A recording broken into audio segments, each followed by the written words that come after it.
Royals baseball back at you from downtown Detroit. It's game 2 of our day-night doubleheader. The Tigers walked off the Royals earlier this afternoon, winning 3-2.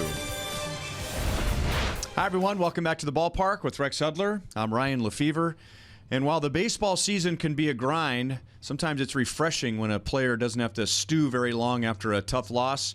You think the Royals would rather go back to the hotel and sleep this afternoon's game off, or get right back out there again tonight? Oh, what a question, Rhino. Get right back up on that horse and tell your teammates and yourself you believe you can win. There's no question in your mind. They're having some difficulties right now. Obviously, the luck is not going their way. They're performing, and eventually, you work your way through that. You beat teams like you know you can. Hopefully, the second game, that's what they'll do. But another thing that you can do, look for the bright spots. Look for the positive things that are going on. And there's a few things that I've been seeing. Mike Moustakas, the Moose is loose. He's been fantastic, and also that starting pitching has been brilliant. And for just the second time in his major league career, Jason Hamill went 9 innings in game 1. Now he hands the baton off to Jacob Junis.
Success. Why not? The last time Jacob Junis towed the slab here at Comerica Park, it was a brilliant performance. A lot like Hamill's. Now, he went just 7 innings, but he was brilliant. He kept that ball in and out and in and out, everywhere but in the middle of the plate. Fantastic job by all. Hopefully, we can see that again. He'll be opposed by Tiger lefty Daniel Norris.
For the Tigers, they're going for a 5-game winning streak and trying to get back to 500. It's Junis and Norris. The first pitch is coming up next.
Get cool with the shadows moving in at Comerica Park. It is 55 degrees as we get ready for the second game of the doubleheader. And take a look at the Royals lineup. Jorge Soler is in there for game 2. He'll be in right field. Chesler Cuthbert was at third in game 1. He'll be the designated hitter. Paulo Orlando is in the lineup in center field, and Drew Butera is behind the plate. Those are changes from game 1. And the Royals will be facing lefty Daniel Norris, who will be making his first start of 2018. Daniel Norris has a good arm. He's going to average around 90, 91 miles an hour. He does have a wicked slider, and he's been using the slider so far more than the fastball. That's because maybe he's been out of relief. And when you're out of relief, you're going to try to trick the hitter right away. Hasn't pitched in 9 days. They weren't really exactly sure what they were going to do with him. But he has promising credentials to be a starter. 2-0 on John Jay, who was 1 out of 5 in the first game of the doubleheader with an RBI. And now ahead in the count, 3-0. Norris is 24 years old. The Tigers got him a few years ago from the Blue Jays. 3-1. In a big trade at the time, David Price went from the Tigers to the Blue Jays, and the Tigers got a couple of the Blue Jays' best pitching prospects, Norris and Matthew Boyd, and John Jay is on to begin the game.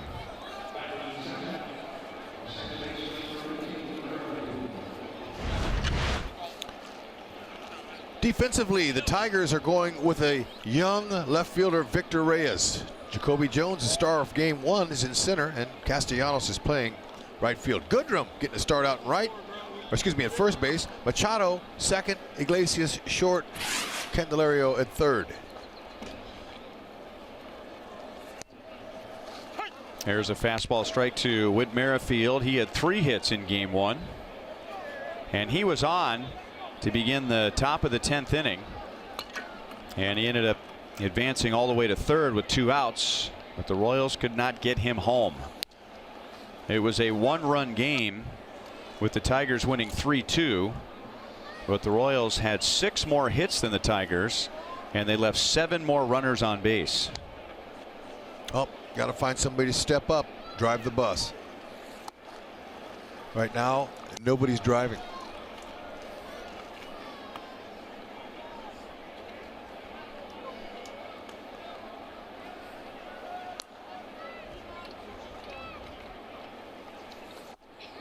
You know, there's a lot of bad luck sprinkled in there right now during this particular time, and when teams are in a streak like the Royals are, you know, you do get some of that.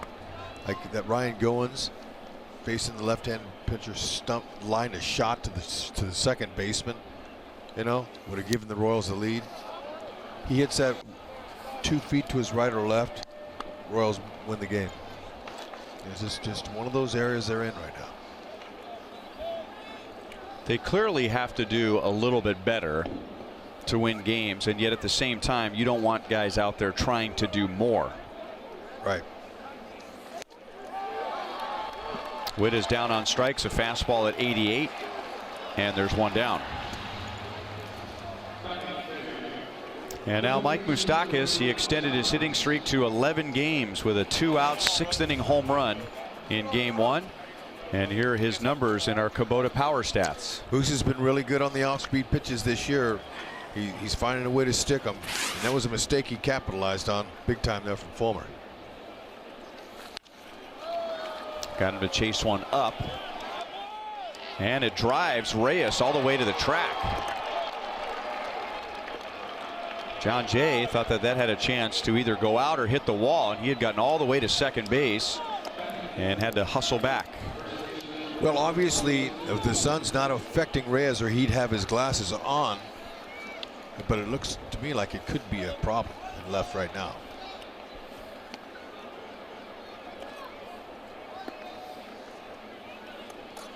So it's Lucas Duda with John Jay at first base, 2 down.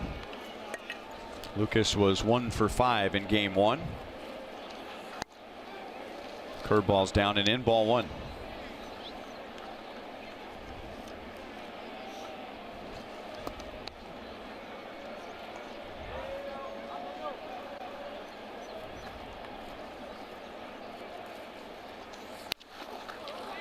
Got it in on his hands, and Jones, the hero from game 1, sprints in from center field, and the Royals are not able to make anything of the John Jay leadoff walk. Jacob Junis takes the mound for the Royals in game 2.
Game 2, Nico Goodrum will start at first base. John Hicks will be the catcher. Jacoby Jones will slide over to center field, and the Rule 5 pick is in left field, Victor Reyes.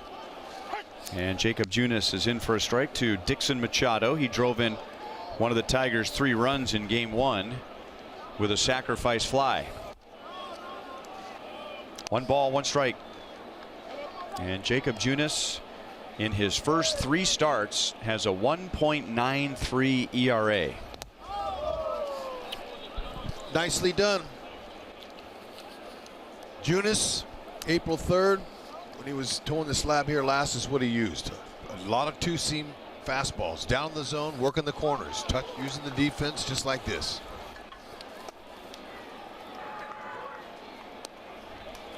Speaking of defense, our Ford around the horn, Royals defense, John Jay back in left field. Paulo getting a start in center in game 2. Jorge Soler, same in right field. Moustakas at third, Escobar, Merrifield, Duda, Drew Butera getting catcher's duties.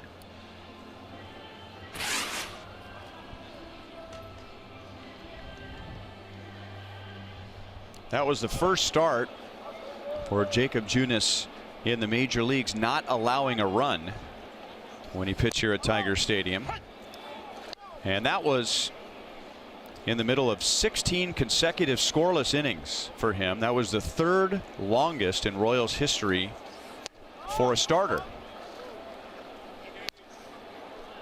Only Zach Greinke in 2009 and Danny Jackson in 1985 had longer scoreless streaks as a starter to begin the season.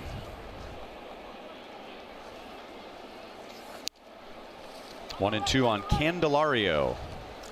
I got a chance to talk to Cal Eldred between games, and I said, what about Junis? What would you like to see from Junis? He says, just be the same guy. Quick tempo, throw strikes, mix up your pitches, and don't change a thing.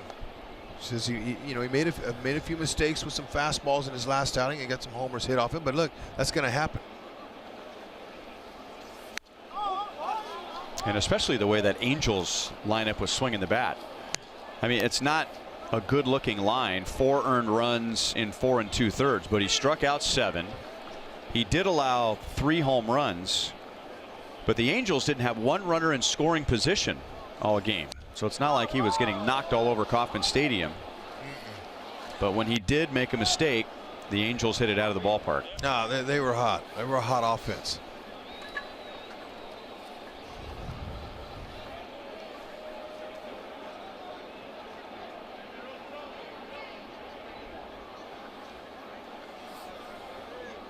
Boston Red Sox should cool them off, though, at home. They had an off day. The Angels did when they left our place. They had an off day, and sometimes you don't want to take an off day when your team's that good, going that good. So it ended up being 2 games in a row. Losing that game on Sunday at Kauffman Stadium. I mean, that's like a week for a baseball player. Yep. Hit well, left center field. John Jay on the run and fighting the sun, runs onto the warning track and takes an extra base hit away from Candelario. Stayed with it nicely. You know, there's some sun issues out there in left field, but he's able to track it. Junis says, yeah, thanks, man. Yes, sir. You know, those big plays mean so much to the starter, the starting pitcher, or the pitcher who just gave up the hit, because, you know, it saves a man on base, it saves extra pitches. He's got to work a little bit harder, and it's really a breath of fresh air. Saw that earlier in game 1 when Almonte made that long running catch for Hamill. Castellanos takes way inside.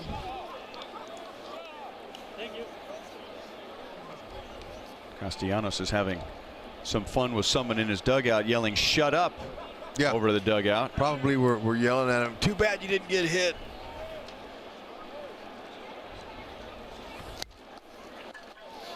One ball and 1 strike. And why would they say, too bad you didn't get hit, if in fact that's what one of his teammates was saying? Maybe it's because Castellanos has never gotten a hit against Jake Junis. Maybe. I'm not sure that they said that. Well, you would know. You were you know in the what? dugout. He you would was, know what a teammate would be yelling at somebody if he almost got hit. It's possible. I mean, they could have said that. They could have, somebody in there chirped.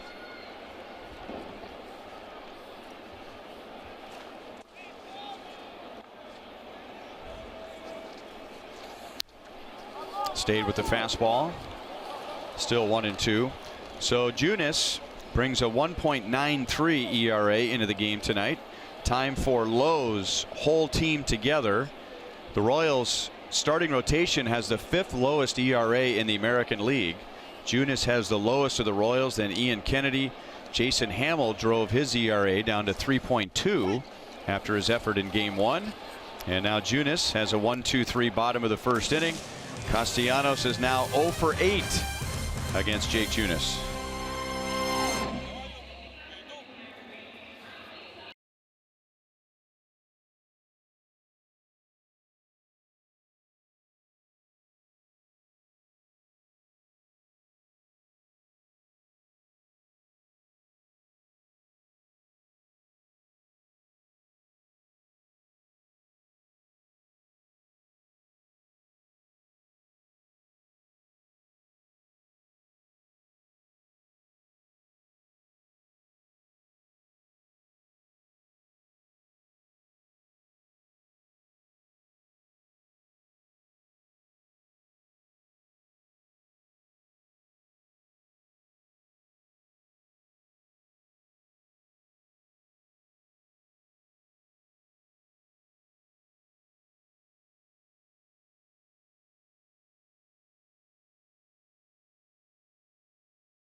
Welcome back to Comerica Park, and a shot of the home plate umpire Carlos Torres, who was the only umpire on the field right now that was not here for game 1. That's the way Major League Baseball does it with double headers. They swap out home plate umpires so that they don't have to work both of those games. And a little bit of history we found out here tonight. Carlos Torres is from Venezuela. Ramon de Jesus, who's at first base, is from the Dominican. And Roberto Ortiz, who is at third base, is from Puerto Rico. It's the first time in the majors that they've had an umpire from Venezuela, the Dominican, and Puerto Rico all in the same game. What really makes this cool is all 3 of these umpires, 2 of whom are call-ups, De Jesus and Ortiz, and one who's a regular in Torres, they all went to umpiring school in Florida together in 2009. Now one is full-time, the other 2 trying to make it up here full-time. And one other little tidbit, Roberto Ortiz, who was at third base earlier in the week, worked that game between Cleveland and Minnesota in his native Puerto Rico. Pretty cool connection for him. Francisco Lindor's dad was Roberto's coach when he was a kid, and the bat boy was a young Francisco Lindor. So history here, and you know, we're reminded too, guys, in this global game that here are 3 gentlemen that grew up loving baseball, wanting to play it like all of us, and you know, they've paid their dues, and they're fully bilingual. As you know, they'll say that they've got to communicate with everyone. The managers replay back in New York, so they've got to be able to speak perfect English with this job, and they're doing a great one. Yeah, Joel, I got to go down there and talk to those young men, and they're very fresh, excited. They've done 9 years in the minor leagues, all of them. But the fact that they all went to school together, they know each other. Look at them communicating now. They're looking at each other saying, hey, if you know this guy goes here, I'm going to go here. They rotate a lot like the players do out there. They got to be in communication. But it's just neat to see. And you know, home plate umpire last inning, Scott Berry, he went home to Coldwater, Michigan to see his family. So the timing was good for him. He gets a little time off. He can go to his family. And these guys get all united and reunited. And we should point out that Kerwin Danley, who's the crew chief and second base umpire, is from Los Angeles, California. And having grown up there myself, I can tell you that's like another country too. Better believe it.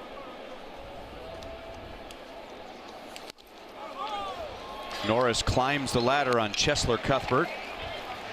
So Norris walked the first batter in the first inning and in the second. He struck out the second batter in the first and in the second. High fastballs look good out of the release point. Times a little bit too much to catch up to. And now Paulo Orlando, who's done well against lefties so far this year. He is .225 overall. But you put a left-hand pitcher on the mound, and he becomes a .333 hitter.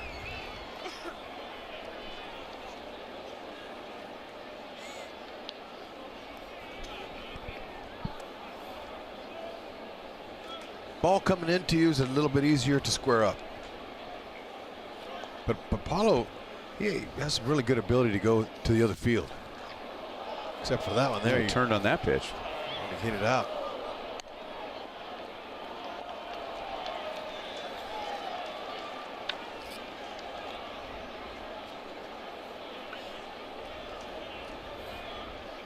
Matter of fact, 53.3% of Paulo's balls that he's put in play have gone to the opposite field. It's fourth highest in the majors. And he knows that was his ticket his first year in the majors. You know, he was able to get those base hits that way, and then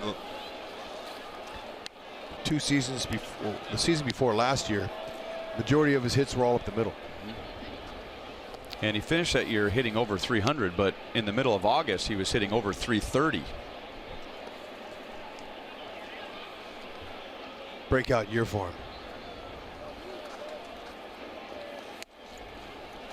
1-2.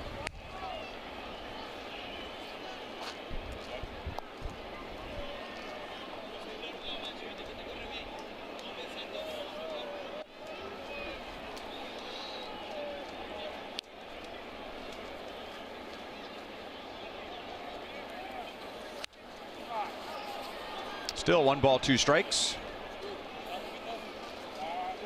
It'll be interesting to see how far Ron Gardenhire will go with Daniel Norris.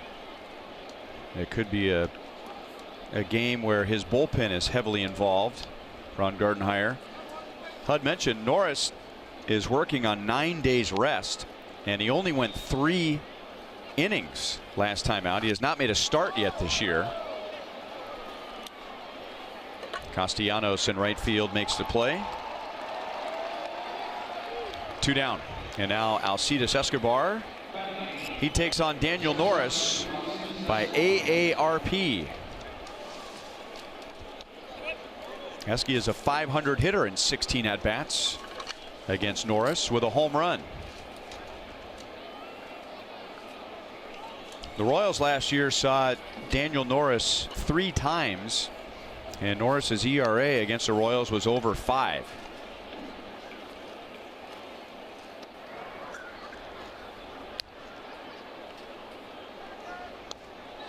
Esky in game 1 was 0 for 4.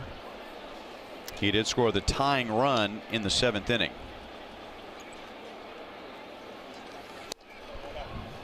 Outside, ball 1.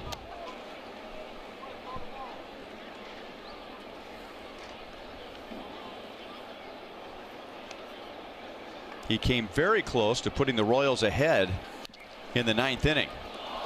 That's off of Candelario's glove. He tried to backhand it, and the ball played him. Soler stops at second base, and the Royals have 2 on with 2 out.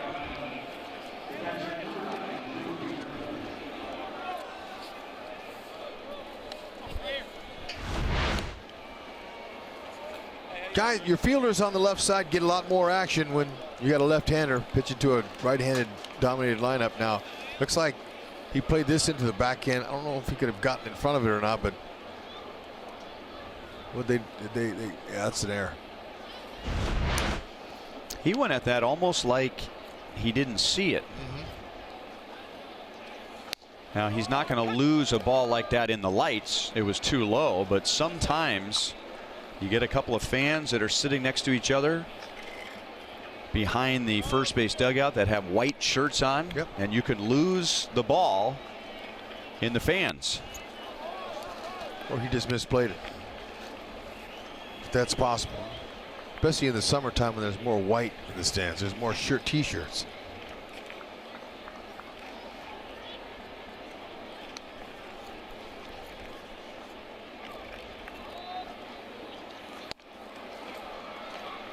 One and two on Drew Butera.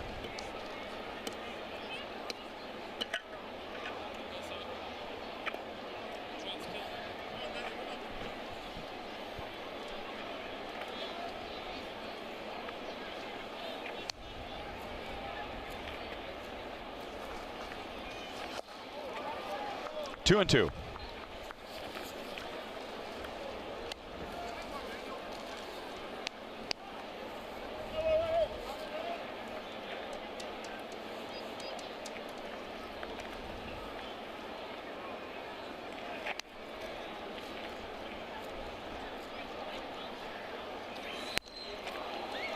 And now full count.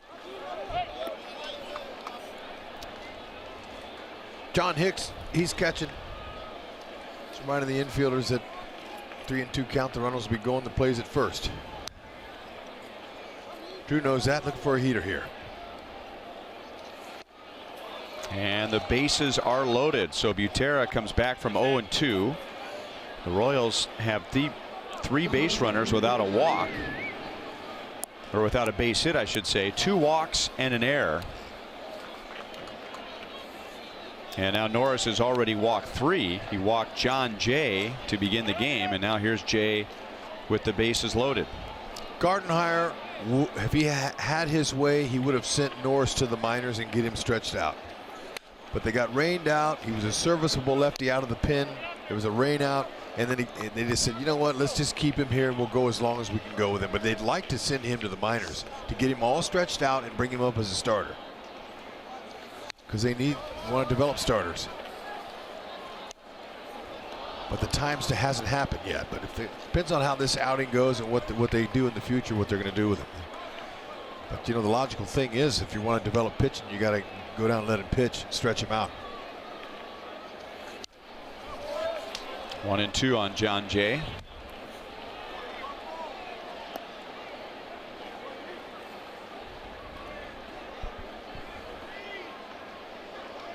John has now reached safely in 12 consecutive games after his first inning walk.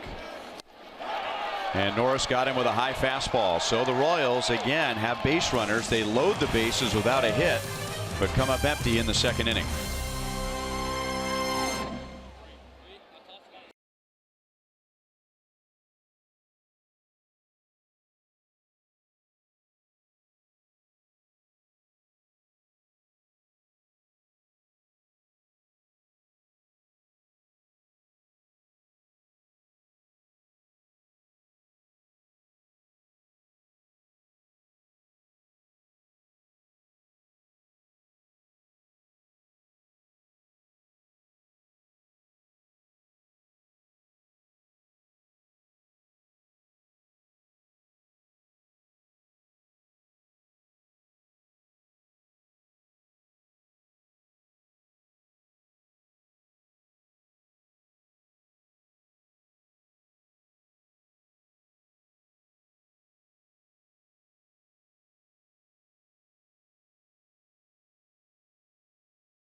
Plus, enjoy a happy hour special at the Boulevard Grill concession stand and listen to live local music on the Outfield Experience stage before the game.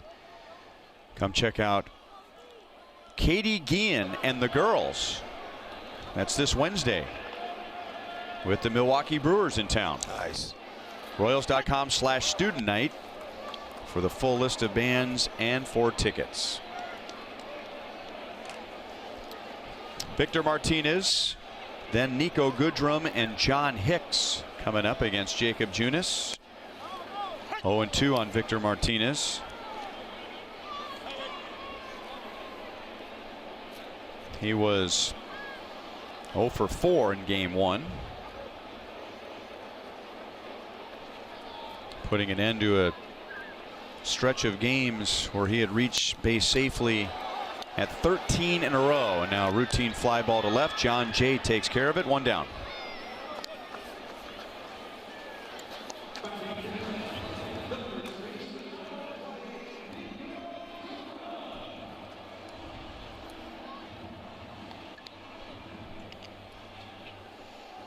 And this is Nico Goodrum. He came on as a pinch runner for Miguel Cabrera in the 9th inning. And then stayed in the game at first base, and now he starts at first base in the 2nd game.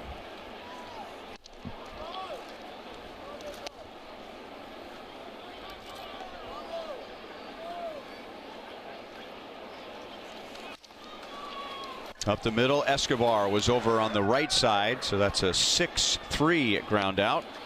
2 away. That's what Junis likes. Most pitchers do, early count outs.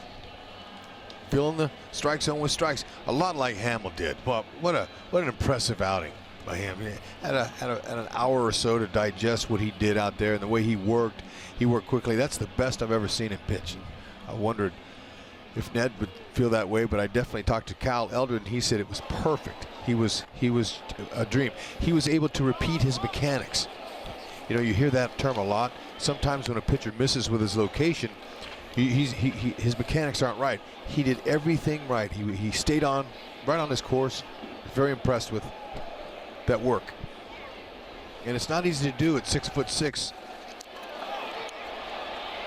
A long run for Paulo Orlando. Jorge Soler comes over from right. That's a 7-pitch inning for Jacob Junis.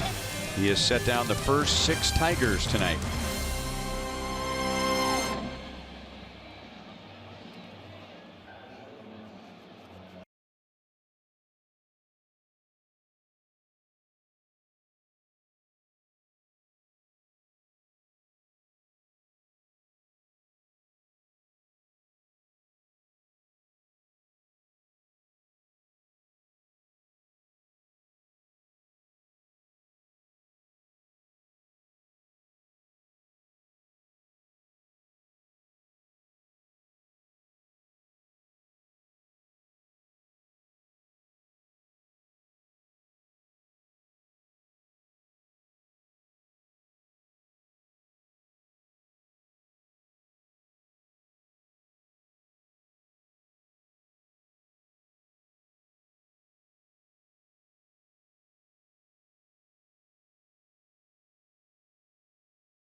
If the Royals hit a triple in tonight's game, the Kansas City Honda dealers will make a $1,000 donation to the KC Urban Youth Academy.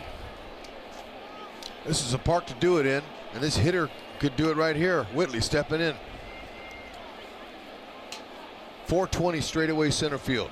Gaps are spacious. Got it in on his hands, and Goodrum makes the play. One pitch and one out for Daniel Norris. First time Norris didn't walk a hitter to begin an inning tonight. He had to get around 2 of his own walks and an error by his third baseman in the second, and was able to strike out John Jay with the bases loaded to end the inning.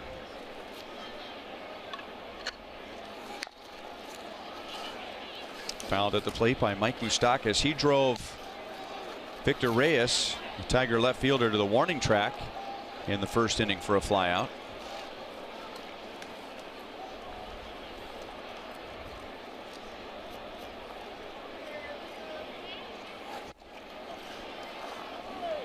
One and one.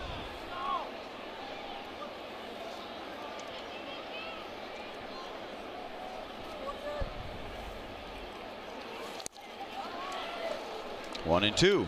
Moose stepped in the batter's box. Infield instructor Ramon Santiago for the Tigers was on the top step, and he was instructing Candelario, the third baseman, to move in and move over towards third because of Moose's attempt.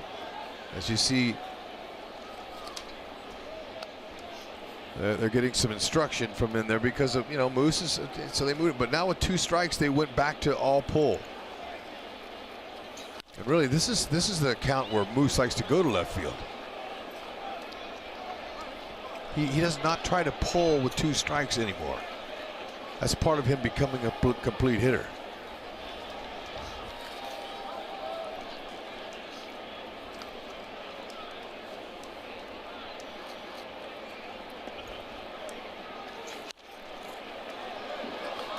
Still 1 and 2.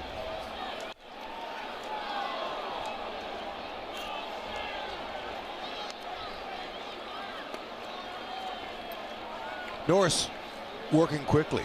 Junis, both quick workers. Moose getting full rips. Norris not giving in, just challenging him with high heaters. Little bit erratic.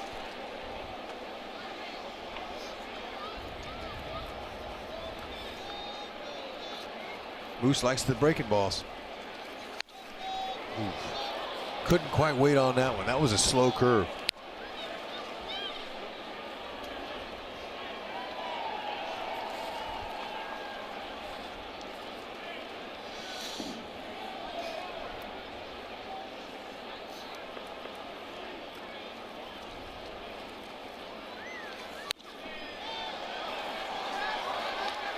Hicks, the catcher, has the best shot at it, but it's up on the roof.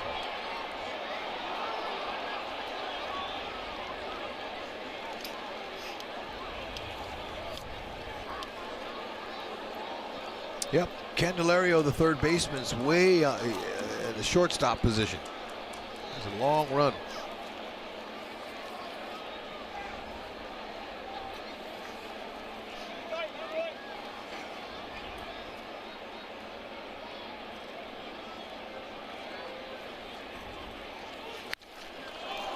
That's hit well to right field.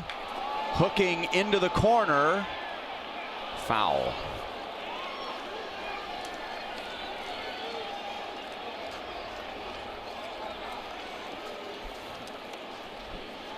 Moose has a nice plate appearance going. He's fouling off some pitches. He's just missing them. He had a big breaking ball he almost missed.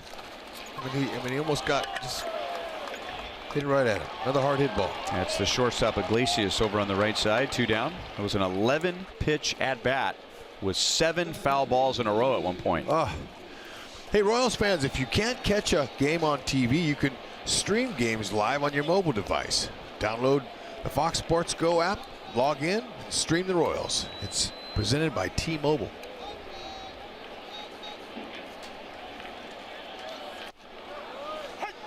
Fastball strike on Lucas Duda. He flied out to Jones in center field in the first inning.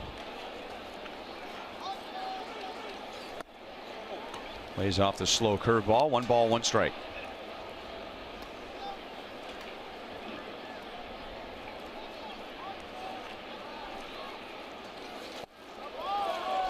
1-2. Obviously, the Royals knew that Norris threw a lot of breaking balls, 52% sliders. And so that's what he's doing. Unless they're tough to hit, that's why. That is his 4th strikeout. No score to the bottom of the 3rd.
Every ticket played gives back to Missouri schools, so play it forward with the Missouri Lottery.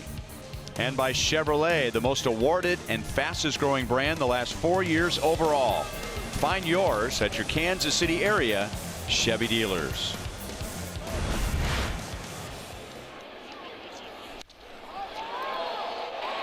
Well hit into right center field. That is going to roll a long way for Jacoby Jones. He can really run. And Jacoby Jones' last 2 swings have been a walk-off home run and a leadoff triple.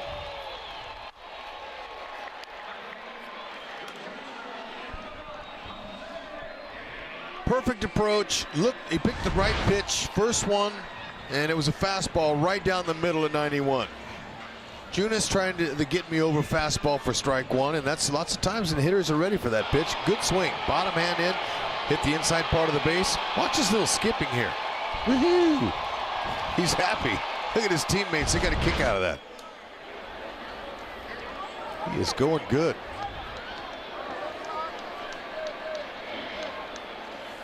And now Jose Iglesias. The Royals will bring the infield in on the corners. Halfway up the middle. Iglesias is a 164 hitter.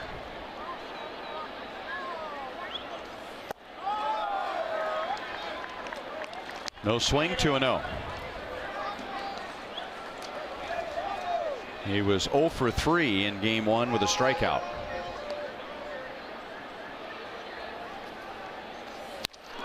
Back through the middle, and Iglesias scores. Jacoby Jones. Detroit leads 1-0.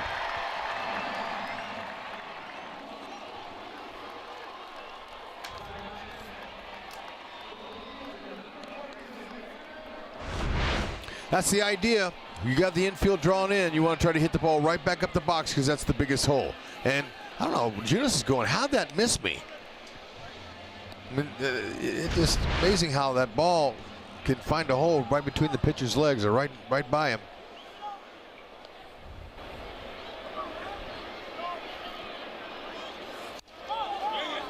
Fouled back by Victor Reyes. So they're starting to swing at first pitches now. You might have to start mixing them up first pitch. So might have to start going with a slider.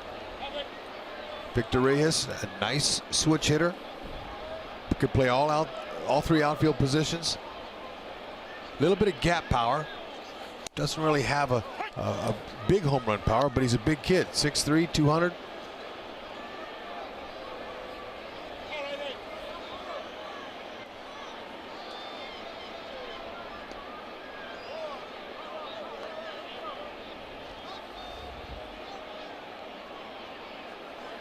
There goes Iglesias. Drew Buterra's throw is on a bounce, and it came up and hit Alcides Escobar.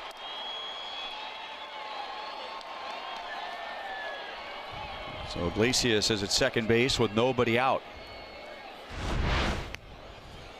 Iglesias with a good jump. Escobar doing all he can. Ooh, man, almost caught that one in the jaw.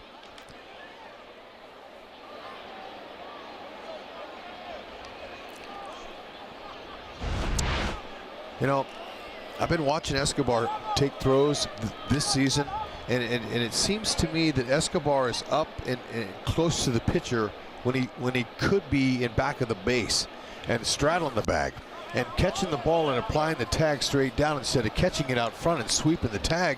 You're not letting the ball travel. And I've noticed that a few times on his covering of the base. Let the ball do more of the work. Yeah, let the ball get to you. Got him on the hand rather than in the glove, and ricocheted up and hit him in the neck.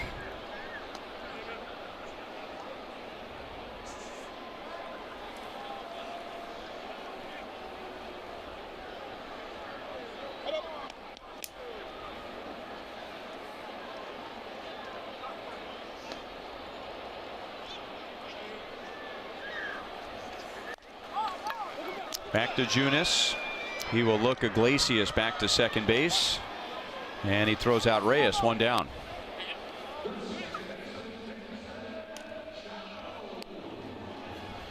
And up comes Dixon Machado, who hit 9th in game 1. He leads off in game 2. Here's our Toyota League leaders. And Machado is second in the league in doubles. That's already a career high for him. He has 13 hits this year. 8 have been for extra bases.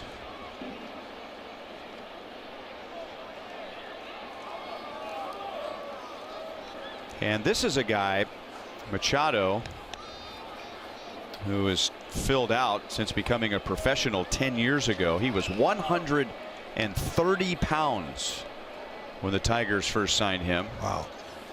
And baseball grades very uniquely. They grade from 20 to 80, 20 being the worst, 80 being the best. If you're rated an 80 in some area of your game, you have the potential of being a major league all-star. And Machado, when he was first signed, and they don't just say what kind of a hitter are you, they'll say hit for average, hit for power. They'll really break you down. He was a 20 for power. Wow. Can't get any lower than a 20. No. And now 8 of his 13 hits have been for extra bases. You know, it just comes with a little bit of time experience, but most of it is confidence. And when, you know, Ron Gardenhire, you know, a lot of the Tigers fans were saying, oh, he's an old school guy. He's managed for a long time with the Twins. But there's a lot of value to that.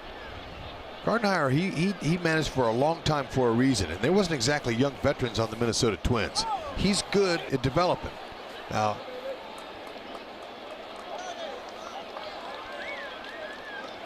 he missed on that.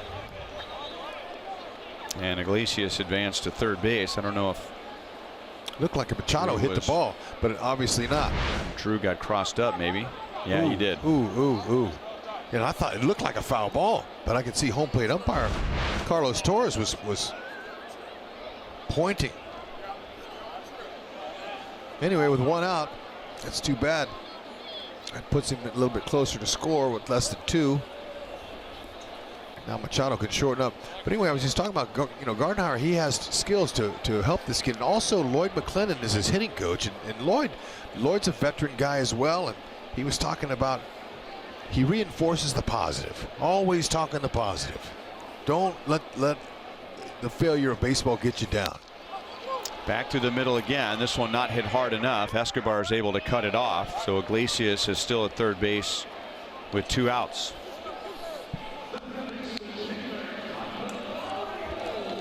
There's Lloyd. Yep. Lloyd's been around. Anyway, before the game, I was having a chat with him. You know, and so these guys that have been around the game a long time, before all of the sabermetrics came in, you know, I asked him about, what do you think about launch angle? And he looked at me with a scowl on his face and he said, that is a hoax. And I said, what do you mean? He goes, well, that's, you know, he goes, it appears to send the wrong message to launch angle, like you have to swing up, like we were talking about before in the pregame show today. And he said, you have to square the ball up, and then when you follow through, the hitter follows through, and he comes up over his head. It appears that they're swinging up, but they're really not. They're staying through the ball. So he's an advocate of staying through the middle of the field. The Tigers get one in the bottom of the third inning. Jacoby Jones leadoff triple, and Jose Iglesias gets into the plate.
It is just $30 with a long list of benefits for the kids.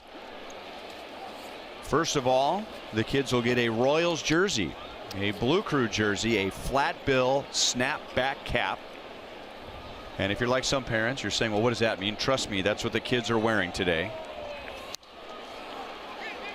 Soler hits it into the crowd off to the first base side. So you get the jersey, you get the flat bill cap, a drawstring bag, which is great when the kids come to the ball game. They can put all their memorabilia they want to get autographed. They can put their glove in there, a couple of compression sleeves, 2 home game ticket vouchers, and there's more. $30. Sign them up at royals.com/Blue Crew. How about the compression sleeves now? Got to have those, don't you? And that would be, let's see if we can find somebody on the field right now with a compression sleeve. It is basically it mimics a long sleeve shirt, but it's not a full shirt. It's just a sleeve that keeps the arm warm. Oh man, that hurt.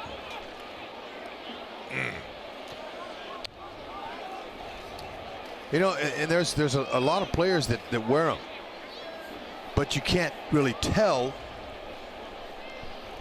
because the sleeve just goes up to like the shoulder. It just covers the elbow. That looks like a compression sleeve that Victor Reyes, the white portion on his left arm. 2-2.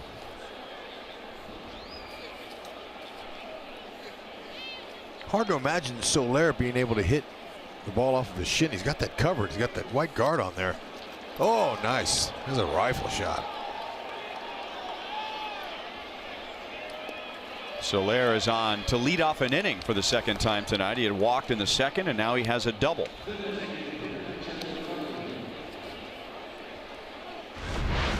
Missouri Lottery replay.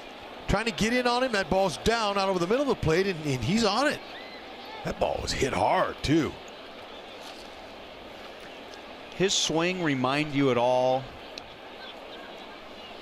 of Vladimir Guerrero? A little. They have similar builds, and they run the same. I'm talking about his swing. Yeah.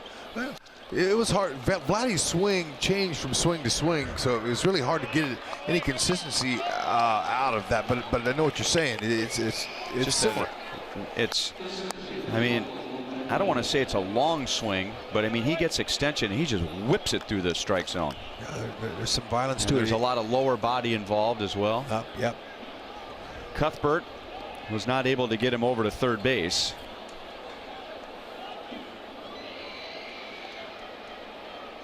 So it's Paulo Orlando with a runner at second and one out.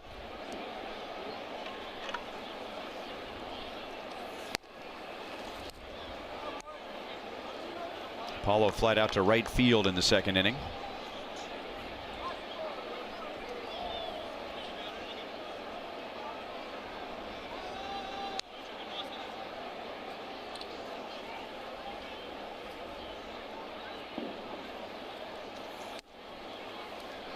Two and 0. Norris is really working the Royals up with his fastball. Yeah, and you know, Chesler's hitting sixth for Ned, and he's the designated hitter. And you'd like to have seen him try to take a shot to right, but you know what? He's paid to drive him in. He wants to drive him, and he knows that Norris is coming inside, so he took a chance to pull one and get one in the air, and he missed. You know, if you're hitting down in the order, you know, 8th or 9th or 2nd or, you know, something, maybe you could make some attempts to go to the opposite field and move the runner. But you know, you're in the 6th hole and you want to drive one and drive him home. So he missed out the opportunity. And there's it. Candelario bobbles out at first base, and now Soler is at second with two down. Candelario looks a little frustrated over there at third. He already has an error tonight on a ground ball from Escobar. Yeah, he didn't look comfortable. Looked like to me he's stabbing at the ball on that one right there. He stabbed. And the one earlier that he made, he let the ball play him. Now he's not real. He's not moving. He's not moving his feet, and it doesn't look real comfortable. And now they're going to go out and take a look at him. Iglesias, the shortstop, noticed something because he walked over to Candelario to see how he was doing.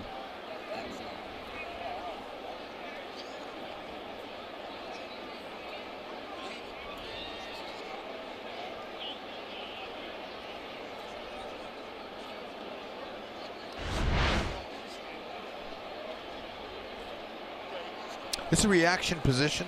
You're not going to move as quiet like you would if you play in the middle infield. But he missed. And you know, typically you don't want to go back and pick up the ball off the ground with your glove, because if you miss it with your glove, now you have no chance. They teach you to go pick it up with your bare hand, spin, and then fire. But it worked that time. So here is Escobar, who reached on an error by Candelario in the second inning. Slider is down and in for ball one.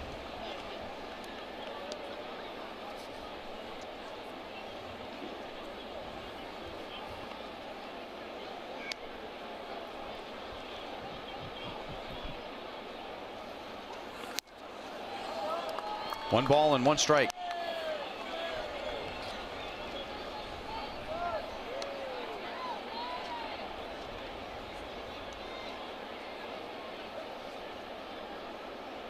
Tigers have had 2 base runners in the first 3 innings, and they have 1 run. The Royals have 5 base runners already tonight, and Escobar lines it towards center, and Jones is right there. So 5 base runners, no runs in the first 4 innings. The Royals have stranded 4.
Buttery Jack.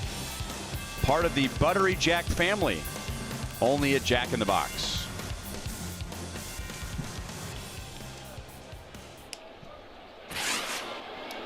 So the Royals have stranded 5. I said 4. The Tigers have stranded 1. And they lead 1-0. It's Castellanos, Martinez, and Goodrum.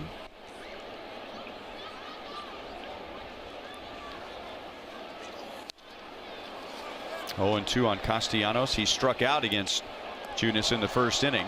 And he is now 0 for 8 against Junis.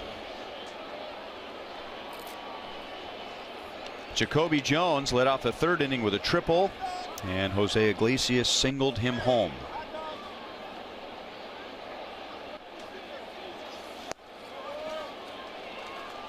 One and 2.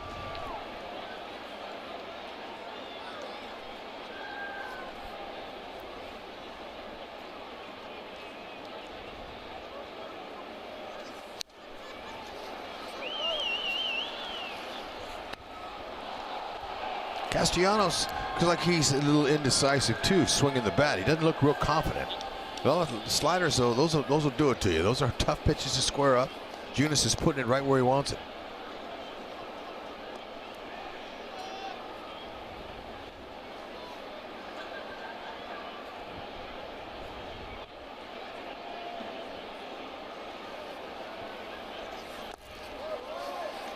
Two and 2.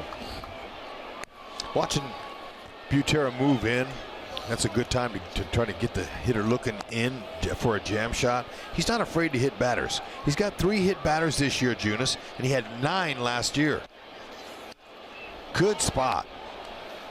You know, you have to be able, if you're a pitcher, you got to be able to own the inside part of that plate, and then back off, get the outside, but back those hitters off of the dish, and then you get them looking away and you paint him away. But that was a good pitch there. He wasn't expecting. He was looking slider was away. Butera. Yeah. That's a good spot though. Pretty good for missing the target by 3 feet. Yeah, Castellanos, he's looking for the hole in his bat.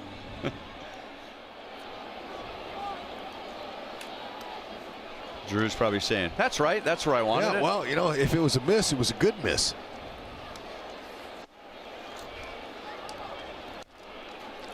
Victor Martinez flied out to left field in the 2nd inning.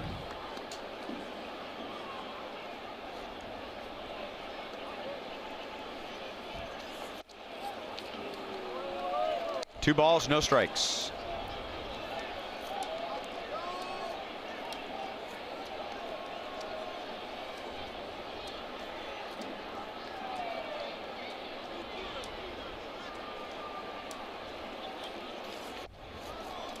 Three and 0.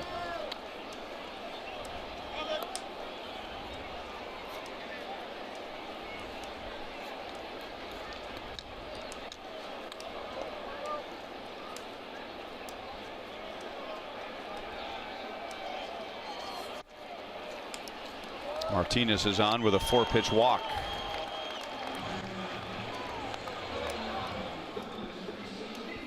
Well, Royals fans, you've got the best mascot in baseball, and now you can take home your very own Slugger bobblehead presented by Chevy. That'll be at Kauffman Stadium May 5th as the Royals host the Tigers. That's a 3:15 game May 5th, and it's for the first 20,000 fans. We'll also be celebrating Joel Goldberg and Sam Abramson's birthday on May the 5th. Outstanding. They will both be turning 46 years old. Nice.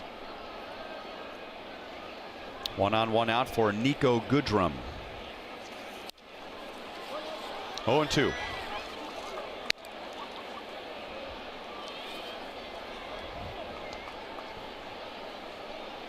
He grounded out into the overshift in the 2nd inning. Escobar was positioned over on the right side of second base where he is right now.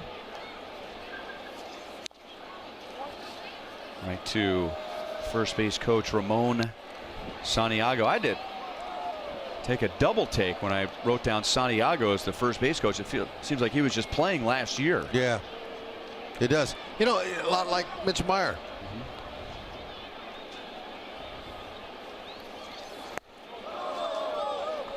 He did not go around. Yeah, I was listening to Joel's interview in the pregame show today with Mitch Meyer, talking about a couple of early trips to April.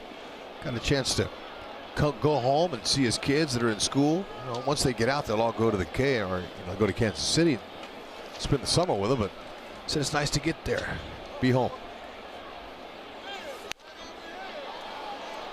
Popped up. Butera wants it. He's got it. 2 down.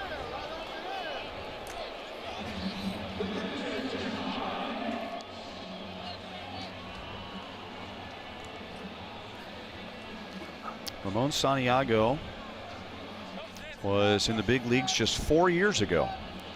Yeah. Had a couple of tours here in Detroit, 2002, 2003, and then he was here 2006 through 2013, and then played with the Reds in 2014. Good for him. He had a nice long career.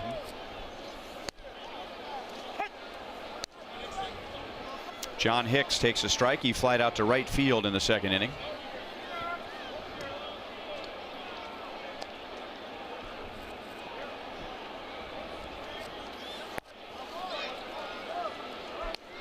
One ball, one strike.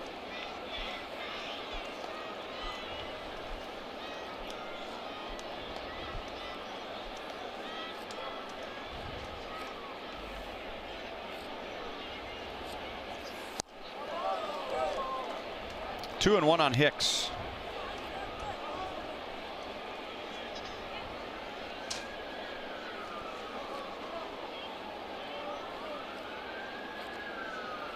James McCann, the Tigers' regular catcher, had 2 hits in game 1 of the doubleheader and scored one of the 3 runs. And Junis just reaches back and throws a fastball right by Hicks. 2-2.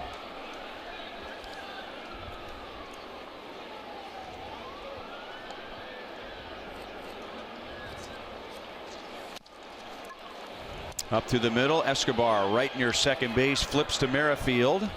And Junis has a scoreless 4th inning. The Tigers lead 1-0.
This is Logan Morrison, the Kansas City kid, and playing against his former team, the Rays.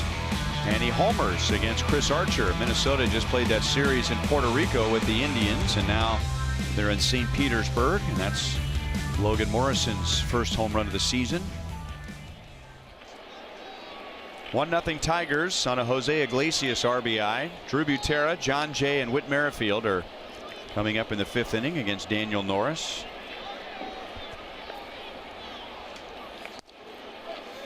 A little bit low for ball 1. Drew was down 0-2 against Norris with 2 outs in the second inning and worked a walk.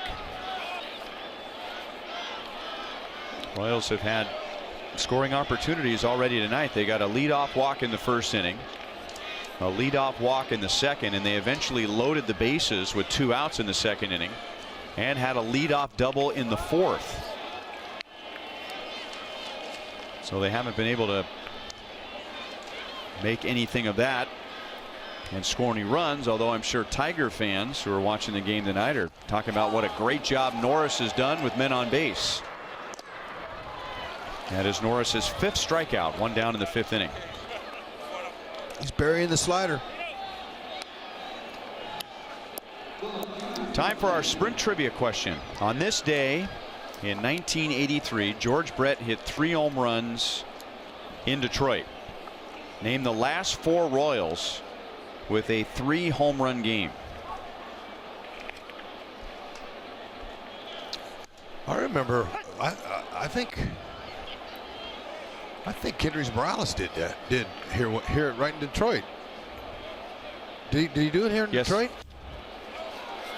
That's correct. You're on the board, Hud. Wow. What about Bo Jackson? That's correct. Ah.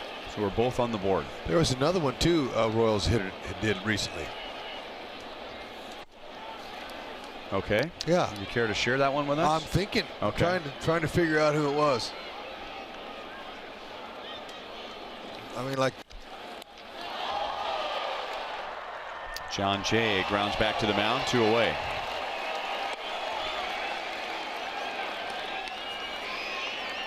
Locaine. Yes. Locaine lean back. Yankee Stadium. That's right. Yep. So I have to get the 4th one to tie. And then what? Each of us will get a half point.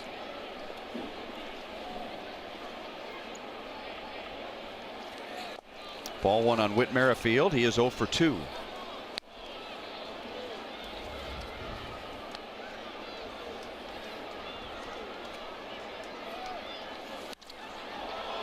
Whit hits it deep to left field. Reyes is at the wall, and Whit Merrifield ties the game with his 2nd home run of the year.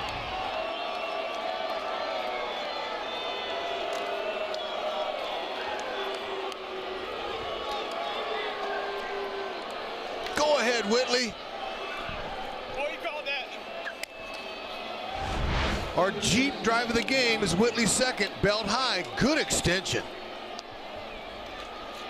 No wind helped that one. If there's any wind at all, it's blowing in slightly. That is the Jeep drive of the game. Good stroke. That'll tie it up. Way to go.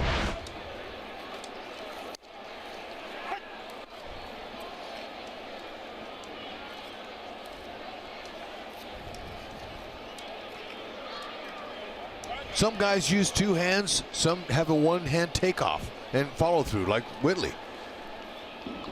Whitley does a nice job.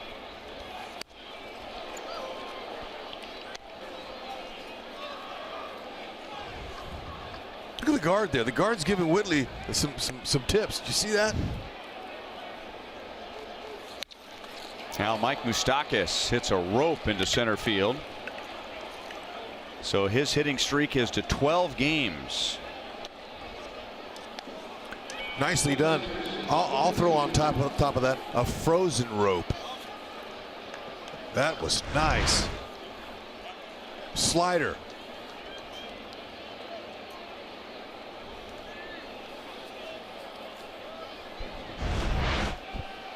Norris is at 85 pitches. Remember, the last time he pitched was 10 days ago, and he threw just 64 pitches. And so Ron Gardenhire says that's enough for tonight. That's good. This is all right. Chevy call to the bullpen. Runner at first base, 2 down.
With 2 down, Mike Moustakas is at first base, and this is Buck Farmer, who has a 7.71 ERA, and he comes on to face Lucas Duda.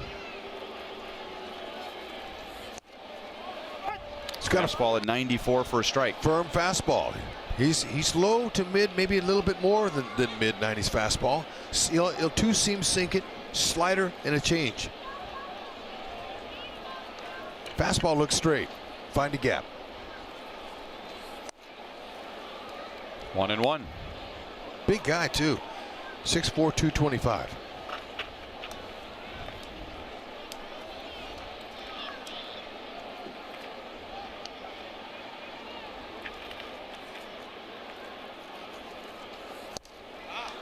Off speed and inside.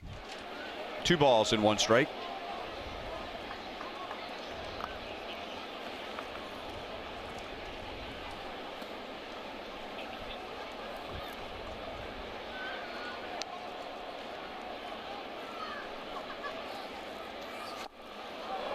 Back with the same pitch. 2-2.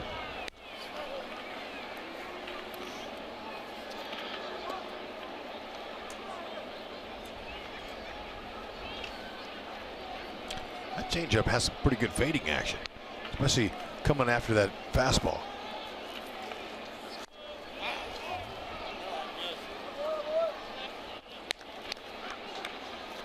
Same arm, speed is the fastball, but held differently can really make a difference on the pitch.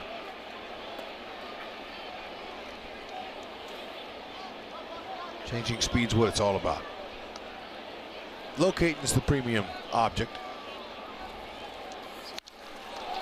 Deep center field.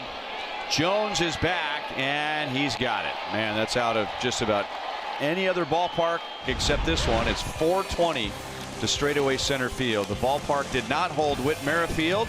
He ties the game with a solo home run.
KC's match versus Vancouver is on Fox Sports Kansas City Plus. For channel listings, go to foxsportskansascity.com. It's also streaming on Fox Sports Go. So if you're looking for Nate Bukaty and Matt Lawrence, that's where you can find them. Okay. Jacoby Jones also led off the 3rd inning, and he tripled against Jacob Junis and scored the Tigers' run.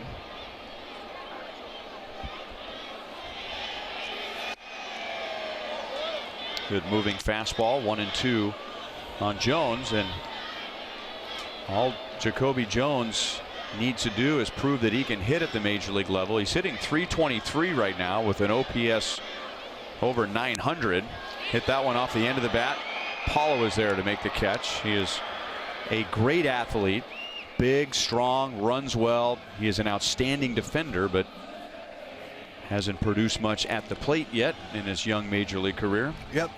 The Tigers sent out Matuk, who was starting the season as a left fielder. They sent him to Toledo. Just didn't hit enough. Didn't have a good spring, so they kind of started going, oh, what are we going to do in left field? That's the way they start thinking. Although Matuk brought some good energy and was a productive player for him last year, and then he got off to a slow start this year, and they sent him out. It's the way the business works, especially if you don't have a track record of seasons in the majors. Ned uses that a lot. A lot of managers do. Track record. Meantime, Junis doing a nice job keeping the Tigers off balance. This was a Tigers team that was really going pretty good right now offensively. At least they were. Till Hamill got to him. Game one, and now Junis doing a pretty good number on him here. Tigers just have 2 hits. Our Mo lottery replay. Junis, big one. Big old breaker there. Straight down and out, and Iglesias was reaching and to no avail. No chance. Victor Reyes with 2 outs. He is a Rule 5 player. Interesting thing about him is he was taken first overall in the Rule 5 draft. Brad Keller was taken 2nd overall in the Rule 5 draft, and they played together last year in Double-A with Arizona. That was a 9-pitch bottom of the 5th for Jacob Junis. 1-1 tie.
Not allowed to wear the sunglasses on front of the cap and cover the KC logo. That's right. So he'll figure that out. Yeah. His buddy with the Lions hat is doing the same thing. He's got a hoodie. His buddy's cold. You don't. When the sun goes down, you need a little bit more than that hoodie, I think.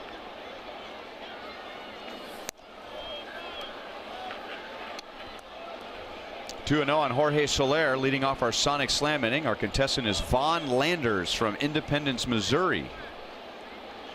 If the Royals hit a home run out of the park in this inning, Vaughn wins $100. Mike Moustakas hit a home run in the Sonic Slam inning earlier today, and that sent $200 to Paola. And of course, if the Royals hit a grand slam out of the park, Vaughn wins $25 grand from Sonic and the Royals. 2-2 on Soler. He's been on with a walk and a double, both times leading off the inning. So he leads off in his first 3 plate appearances tonight. Farmer's got 3 pretty good pitches he's using. Mid-90s fastball, slider, change, using them all.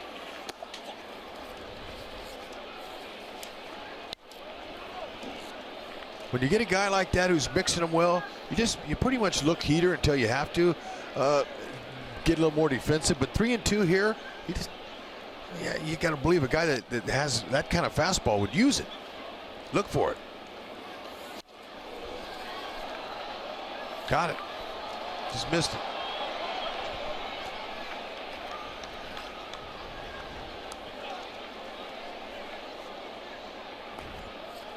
With that kind of velocity, you don't really need a big, hard swing. Just a nice, easy swing and meet it. I'd like to see Soler going into the hedges. Now, you don't see too many homers go in the hedges in center field here. Saw Alex Gordon hit one into those hedges. I was going to say, I remember Alex going there. Cabrera's done it. I've seen that, yeah.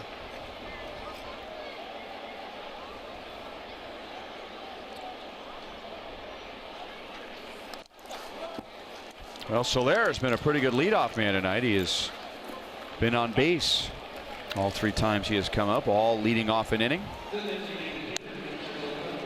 So back to our trivia question. On this day in 1983, George Brett hit 3 home runs at Old Tiger Stadium. Name the last 4 Royals with a 3 home run game. HUD has 2. Kendrys Morales and Lorenzo Cain. I have Bo Jackson.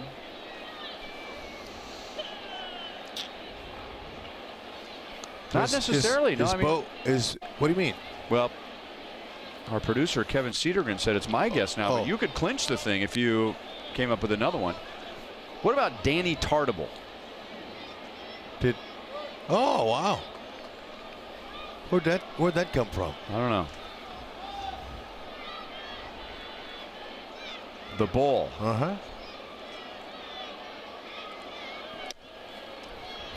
Played against him in A-ball.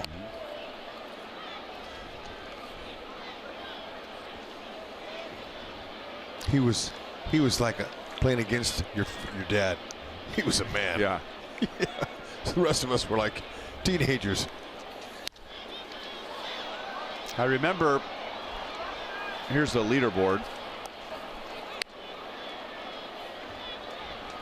I have a funny Danny Tartable story. I hope it's not too boring, but you just talked about playing with your dad, and every dad is proud of their kids, proud of their sons. Oh yeah. You know, you're proud of your boys.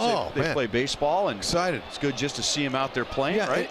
But even if they don't play like Cade, you're still proud of them. Yeah. Well, my dad was the hitting coach for the A's, and I was in high school, and the Royals were in town in Oakland, and I was the bat boy. And Danny Tartable, you know, he wasn't a real big guy. He wasn't tall. Should be 2, and it is.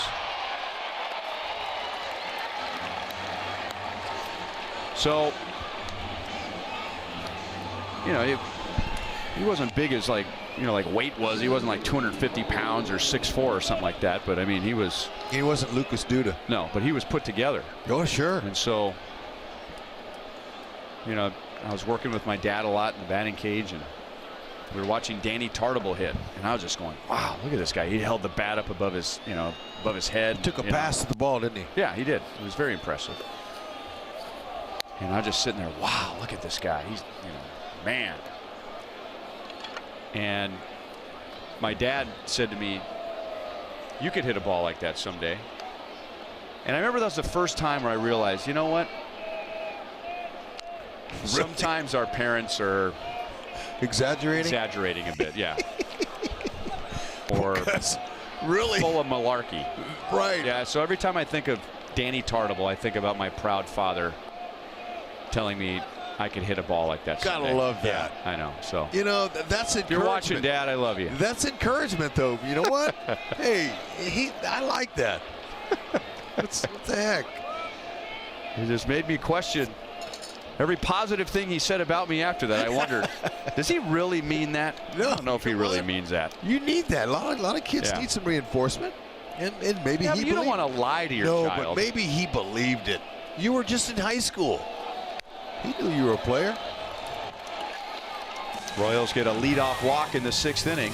It is still 1-1.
Help from his defense tonight. 3 strikeouts, and we are tied at 1 to the bottom of the 6th inning as Junis goes back to work. And we welcome in Jeff Montgomery, whose father once told him he could pitch like Tom Seaver. He tried to show me how to pitch like Tom Seaver. Unfortunately, I didn't have the stuff Tom Seaver had. Well, you came a lot closer to Tom Seaver than I did to Danny Tartable. I loved to watch that guy pitch. When he came over to the Reds, he was one of the guys I really liked to watch. How about you, Hud? Who did you imitate? Johnny Bench. Okay. I was a big Red Machine fan. Campaneris when I was on the bases.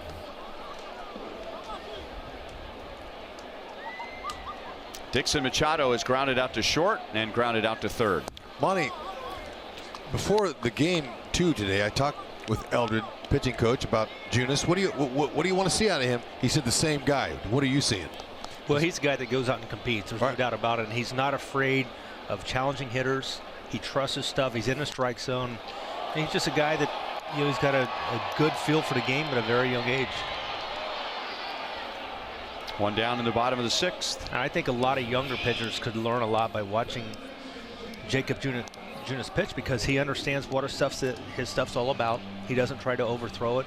Now, he's got away with a couple of mistakes tonight. Even a couple of the strikeouts, I think, were mistake pitches. But when you're around the strike zone, and when you have confidence in really filling up that strike zone, good things are going to happen. Well, we're, tongue-in-cheek talking about who our fathers wanted us to emulate. I've told this story before, but Royals fans know that Jacob Junis was not a first-round pick. He was not a second-round pick. He was a 29th round pick for the Royals.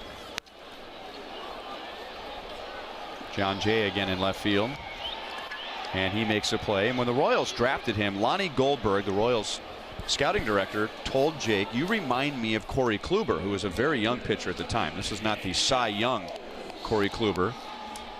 Jake had heard of him but didn't know much about him, so he started to take an interest in him, started watching him, studying him.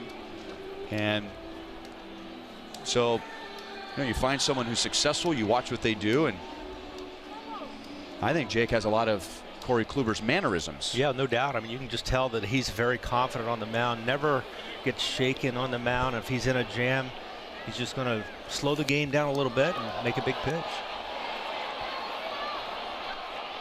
That is an 8-pitch, bottom of the 6th inning for Jacob Junis. Rock and roll.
And will be home for a 7-game homestand, and that will include a doubleheader against the White Sox on Saturday. The Brewers will be in town for a 2-game series, so have a chance to welcome Lorenzo Cain back to Kansas City. The Royals don't have to worry about the Brewers closer, Corey Knebel, our University of Kansas Health System injury report update. He injured his hamstring pitching last week after delivering a pitch. He had 39 saves for the Brewers last year, so he will not be available. That is not bad news for the Royals. Alex Wilson is a Chevy call to the bullpen, and another reliever who's been off to a bad start. Buck Farmer, who just pitched an inning and a third, his ERA was over 7.5, and now Wilson at 6.5, and he'll get Escobar, Butera, and Jay. Yeah, I think of Alex Wilson. His nickname around here is Everyday Alex. He's got a rubber arm. Go out. Saw the nice little breaking ball he's got, but also a good sinker, good sinking fastball. He's reliable. You can trust him. But you still can get him. Most of these guys all have an ERA. Yeah. I think the Tigers bullpen somewhat similar to what our bullpen. They've had their struggles at times as well.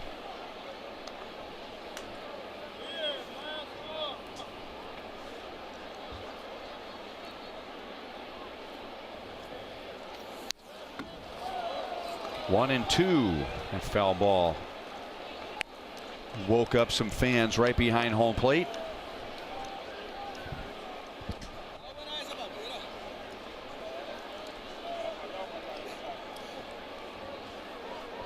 Both Alcides Escobar and home plate umpire Carlos Torres are from Venezuela. Esky was wondering if that last pitch was a strike. 2-2.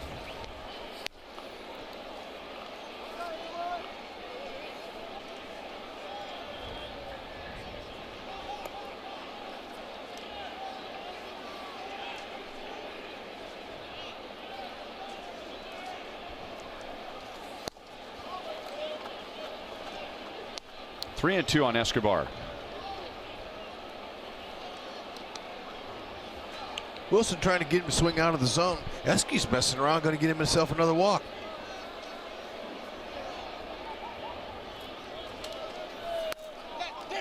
And he got it. And Wilson is not happy with himself. 6 walks for Esky already early. Mizzou night is coming up. Purchase your theme ticket at Royals.com/Mizzou for this exclusive Royals cap featuring the Mizzou logo and colors. That'll be next Friday with the White Sox in town. It's presented by Fox Sports Kansas City and Rally House.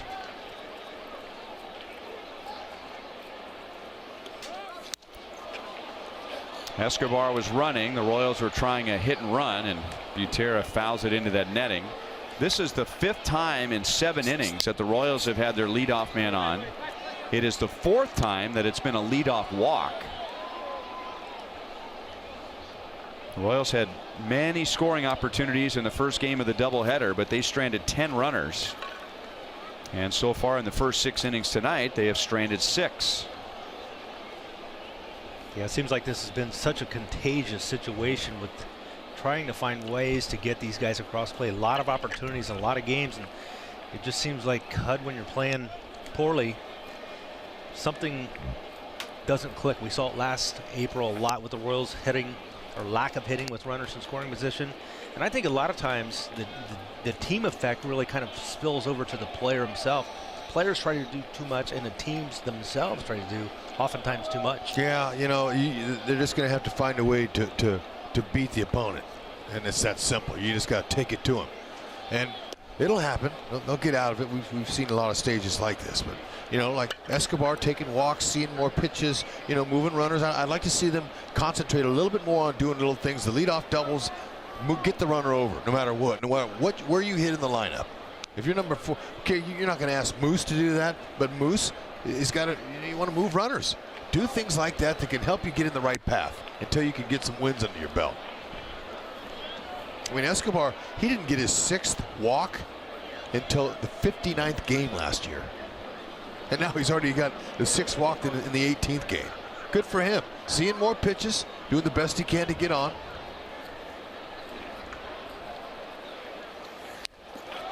That'll get Escobar to second base.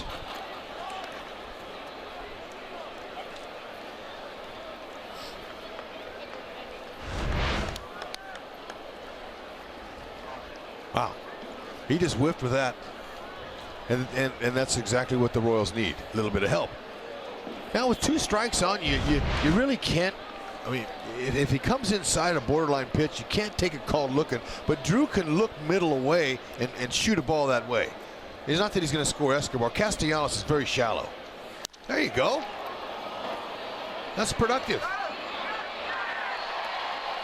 Escobar wasn't right on the bag in the event that ball dropped, but he had plenty of time to go back to second and tag. So Butera gets him to third with 1 out. Yeah, nicely done.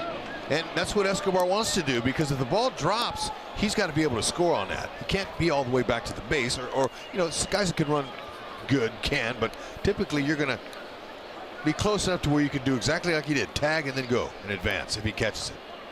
Jersley, he's letting him know what to do now. He sees the infielders are in.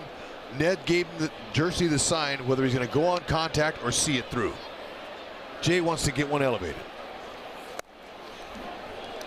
Trying a little too hard there on a pitch that was down and in. John walked in the first, struck out with the bases loaded in the 2nd inning, and grounded out in the 5th.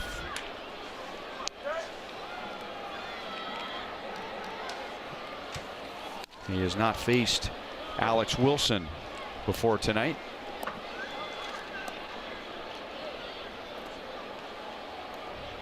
Wait him out, find a pitch you can execute on. Middle. Again, got him to chase one inside and off the plate. As a pitcher, this situation, that's how you almost have to pitch the batter. You need a pop up, you need a weak ground ball. You cannot let him get extended. All right, he's purposely trying to stay out of the middle.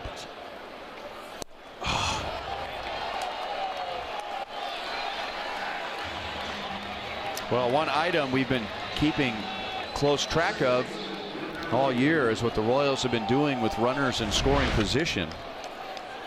But tonight we can just say, what have the Royals done with men on base? And so far they are 0 for 14 with men on base. Yeah, I'm a little bit surprised to see Jay. Like you said, he looked like he was trying too hard. Those 3 pitches were way out of the zone, weren't even close, and he was trying to do the job. In this situation, as a hitter, I mean, you have to take what the pitcher gives you. If he doesn't give you, you have to take a few pitches. Yep, make it happen. Totally agree. Witt homered in the 5th inning. That tied the game in 1. Now he has a chance to put the Royals in front. 1 ball, 1 strike. Now he has seen Alex Wilson. He has 4 at-bats against Wilson and 3 hits, including a double.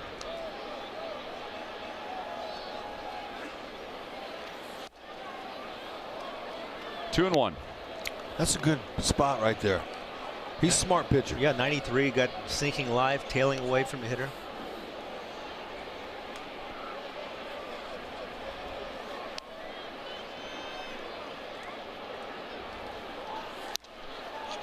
Off the end of the bat and popped into shallow right. Second baseman Machado has it. So the Royals have stranded 7 in the first 7 innings.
Pitches are not exactly pitcher's pitches, but he's getting away from with these pitches and also pitching to contact. He's only got 3 strikeouts on a night, but only 2 hits. So he's made the big pitches when he's needed to make those. Only the bottom of the order really has done any damage with those 2 hits.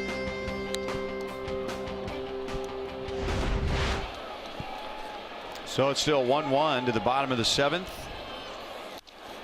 Victor Martinez lines it to left field, right at John Jay. He is 0 for 2 with a walk tonight. So pitching to contact, keeping that pitch count down. He is at 77. He's only had 1 20-pitch inning tonight. And now Nico Goodrum, who is 0 for 2.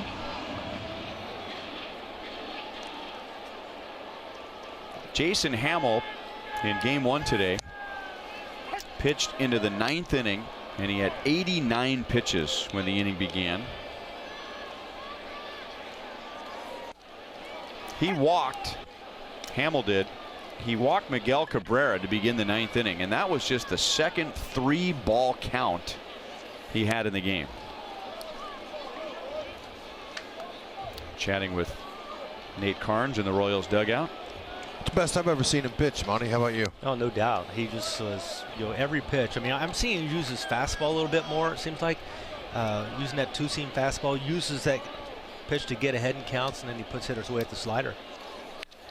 Goodrum launches it deep to center field. Long run for Paulo Orlando. It's going to be over his head and over the wall, and that's a break for the Royals.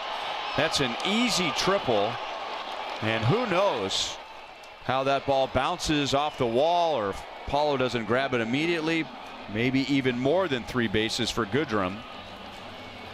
But he has to go back to second base. I'll say. And this ball is stayed up here. Paulo was playing him to opposite field and left field. I mean, they had no chance for that. Ball was hit really well. One hopped. If it stays on the Like you said, if it hits the wall, that's a triple for sure. And then who knows? One little bobble, and it could have been inside the Parker. Guy that can run like that.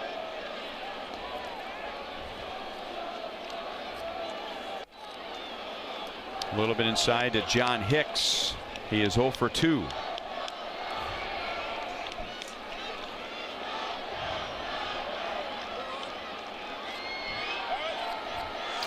Well, I tell you what, they have some big catchers. John Hicks is 6'2", 230. McCann, when he started the first game, he's 6'2", 220. He's some big boys. And combined, they're throwing out 50% of runners, so they're really doing a good job behind the plate for the Tigers so far early this year.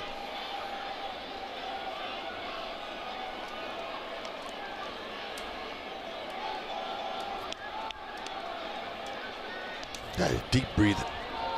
Breathing is so important, huh, Monty? When you get out there, did you practice that when you came into the game's on the line? You know, you're on the road. That's always a tough place to close games. Your heartbeat was going. How'd you settle yourself down? Well, it's one of the things that pitching coaches would always say when they come out to the mound. Hey, let's just step back here, take a deep breath. Take a deep breath. Let's slow things down right now.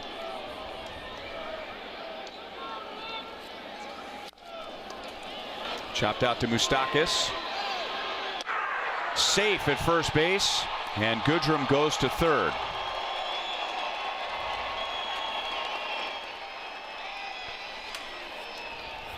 John Hicks earned that all the way. I mean, that's a little topper right there. Look at the hustle. And he beat it.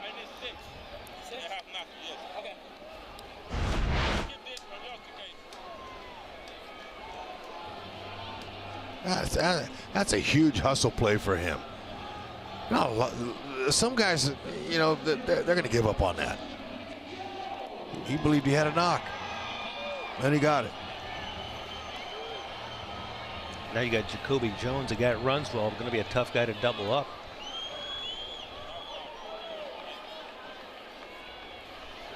He has tripled tonight, and he scored the Tigers' run in the third inning. He also won the first game of the doubleheader today with a walk-off home run in the 10th inning. Over the inside, strike one. You just hope you can keep the ball down and he hits it at somebody. Infield's playing in. They're going to got to save the run. Yep.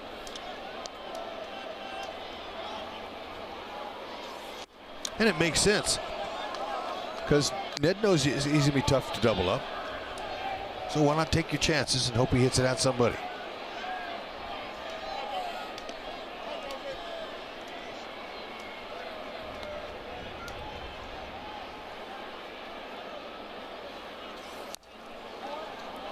Still 0-2.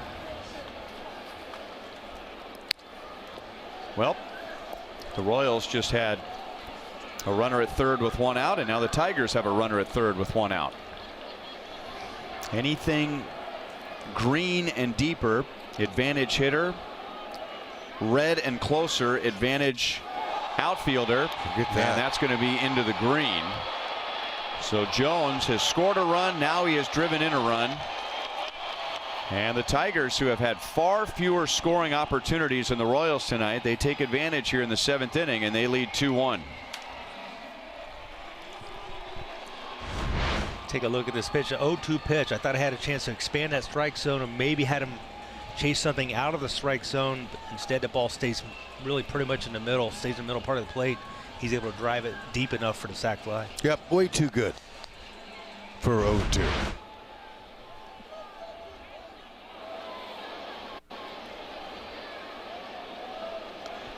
And now Iglesias for the runner at first, 2 down. Iglesias drove in the Tigers' first run back in the third. It's awfully tough, you know, when you're pitching and you know that your offense is in a little funk and you can't afford to make any kind of little mistakes because the offense is not really supporting you with any runs. Right. A lot of times on a pitch like that, as a pitcher, you try to force it to break. You try to really make it break and finish out of the strike zone. And what you do, you don't allow it to break, and as a result, it stays in the strike zone.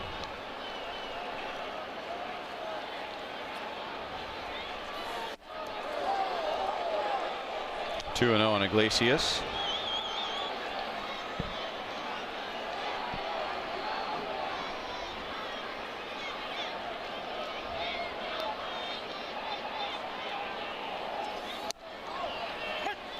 Right down the middle, 2 balls, 1 strike.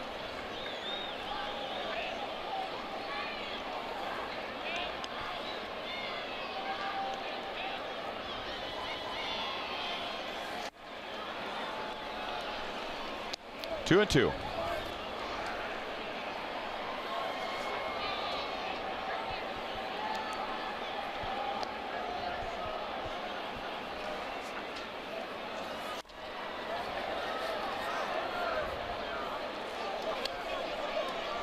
Tigers have had 5 base runners in 7 innings, and they lead 2-1.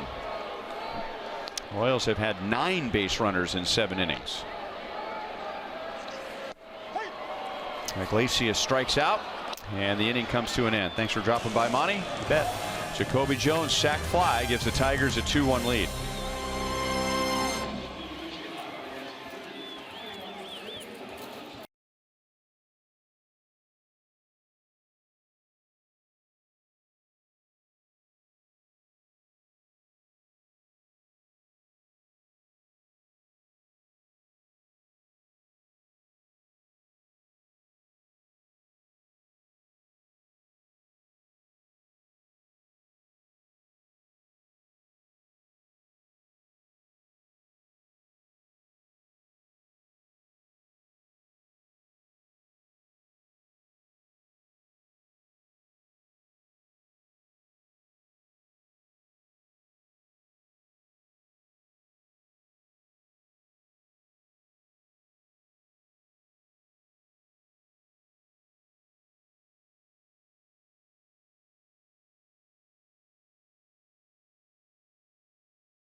Jacob Junis, Jose Iglesias singled him to the plate.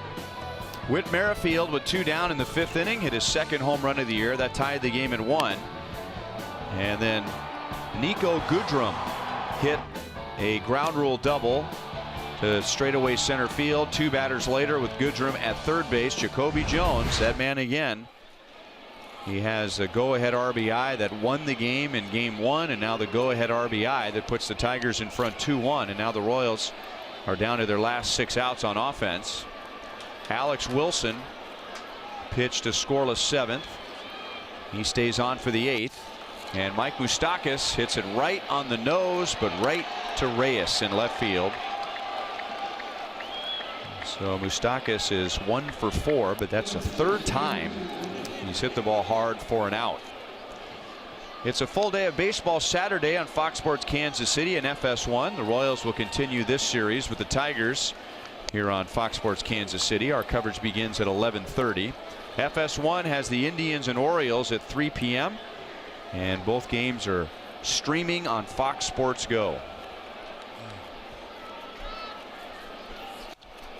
Fouled away by Lucas Duda. This is not why the Royals are trailing right now, but Lucas Duda hit a ball in the 5th inning that would have been out of any ballpark except for this one. So the Royals have created their own issues on one hand offensively, and they haven't had a lot of luck. Right, and it seems like the rough luck's continuing.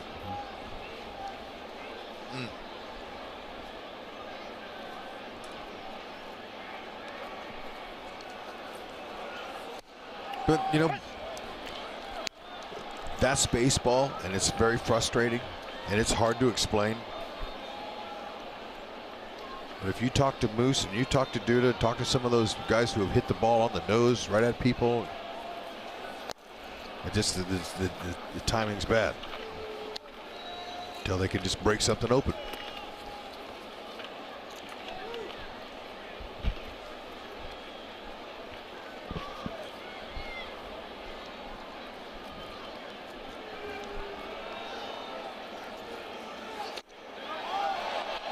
Two down. That's the second strikeout for Alex Wilson tonight.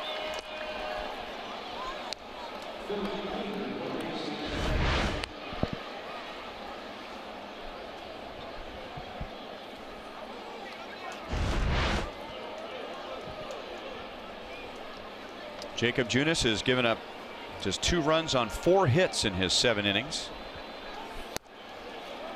This is the first time Jorge Soler has not led off an inning. He led off the 2nd with a walk, the 4th with a double, and the 6th inning with a walk. Royals have had their leadoff man on 5 times tonight. In the 1st, 2nd, 4th, 6th, and 7th. 4 times it's been a leadoff walk. And then it was Soler's leadoff double in the 4th.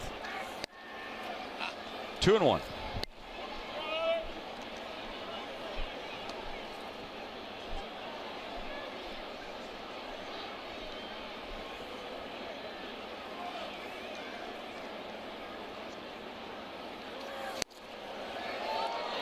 Two and two. Good location there. Red little slider.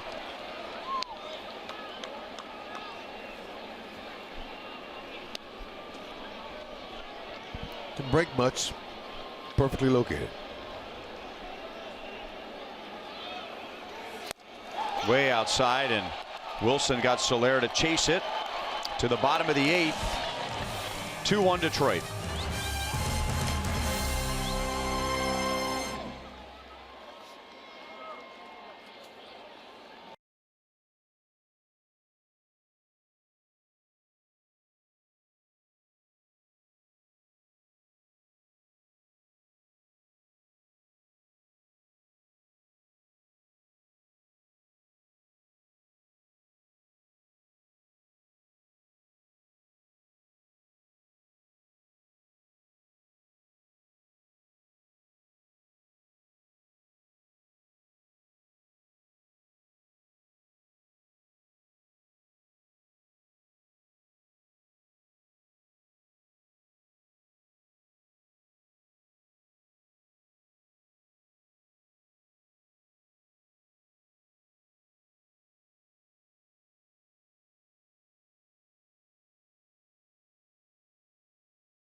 Several packages tailored to fit your busy schedule, and all season ticket members will receive an exclusive Salvador Perez bobblehead along with tons of other great benefits.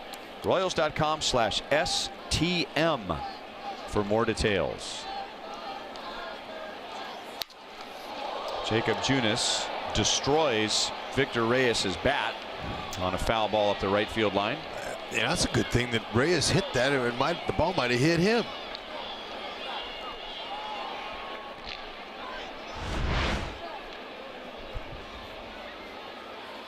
Close.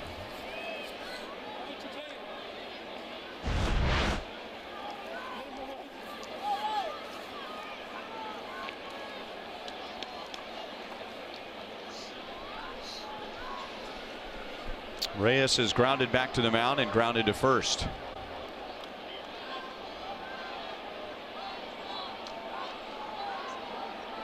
I mentioned last time he was up, Reyes went first in the Rule 5 draft this past winter, and then Brad Keller went second. The Reds took him and immediately traded him to the Royals, and they played together last year. They both were a Double-A Jackson in the Diamondbacks organization. Interesting. Into right field, Soler is there. Reyes is 0 for 3.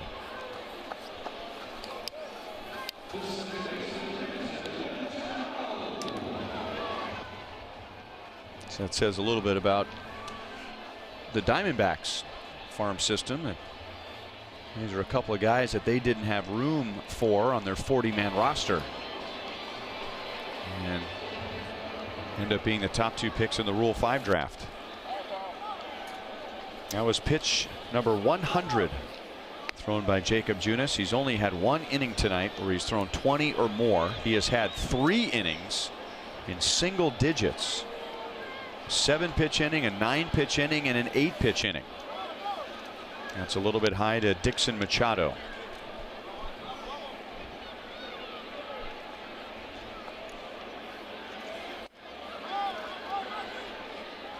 Two and 1.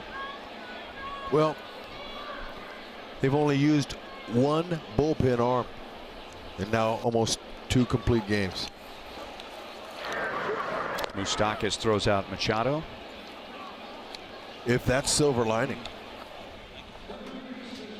A doubleheader that, if it doesn't go well for your starters, could deplete the bullpen, even though the bullpen has struggled. I mean, that's the one good thing. In game 1 of the doubleheader today, that man right there, Jason Hamill, went 9 innings for the first time in 6 years, allowing just 2 runs. Tigers won it in the 10th against Keller, and now Jacob Junis is 1 out away from going 8.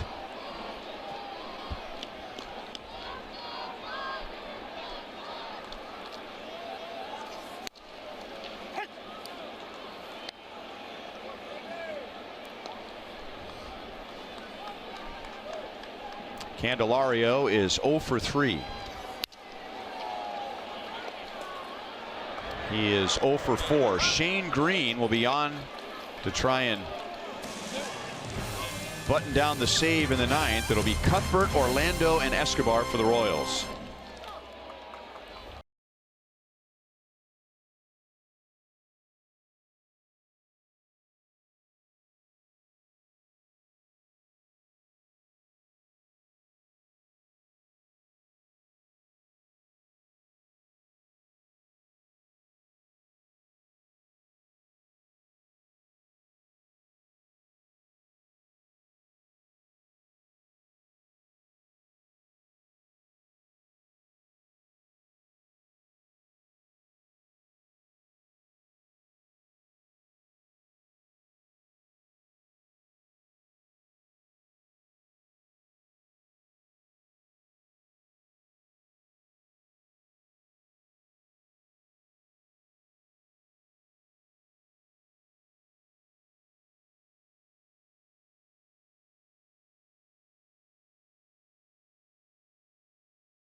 Kansas City is brought to you by Ford. Going further so you can.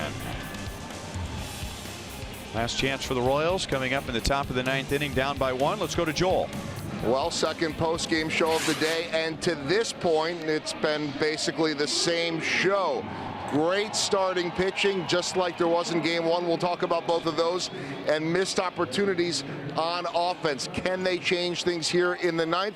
Jeff Montgomery will join me, plus reaction from Ned Yost and much more. And guys, no surprise, even with all the struggles, A lot of fire in the dugout right now. You can hear Mike Moose Stalkus saying, let's go. Come on, guys, let's go. We've seen that before. We'll see now if it can happen. Well, Joel, that got the Royals going in a very important game in 2015. Game 4 of the division series in Houston. The Royals had that rally in the 8th inning, and when the game was over, there was a lot of talk about Mike Moustakas at the top of his lungs and banging on equipment in the Royals dugout, saying, I'm not ready to go home. Let's go. That's one of the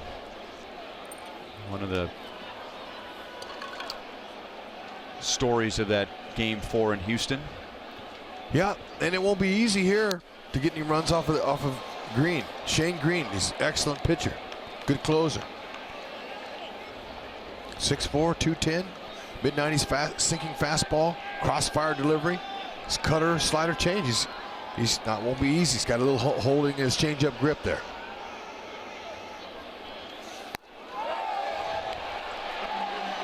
Cuthbert is down. He is 0 for 4. One away in the 9th inning.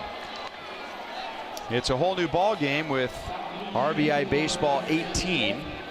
It delivers an all-new franchise mode and much more. RBI Baseball 18 is available now. Learn more at rbigame.com. Rated E for everyone. Ryan Goins is going to bat for Paulo Orlando. And he lines it into center field. Ryan Goins, who had a base hit and a walk in game 1, is on with 1 out in the 9th inning. Okay, there's a little life. Good swing. Short, compact, looking for a fastball first pitch. Got it. Up. Perfect swing.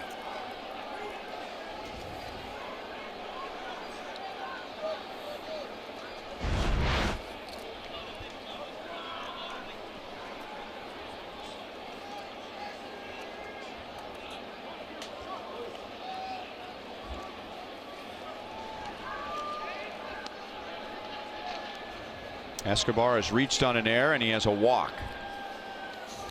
And Esky lines it into left field. 2 on with 1 out.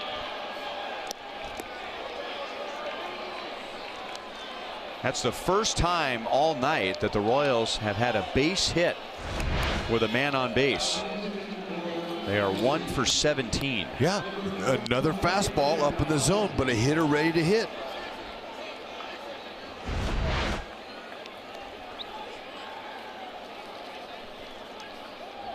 Well, here's the story in today's doubleheader. The Royals have had 24 base runners and have scored 3 runs so far. The Tigers have had half as many base runners and have scored 2 more runs.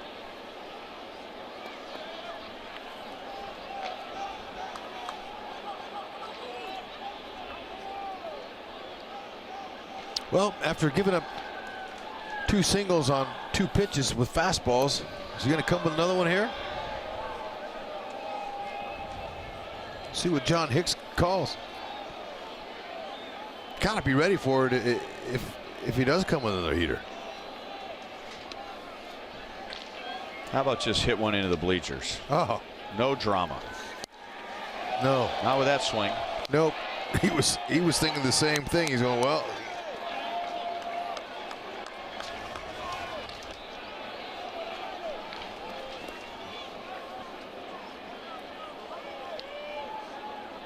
with 1 out, Goins singled, then Escobar singled.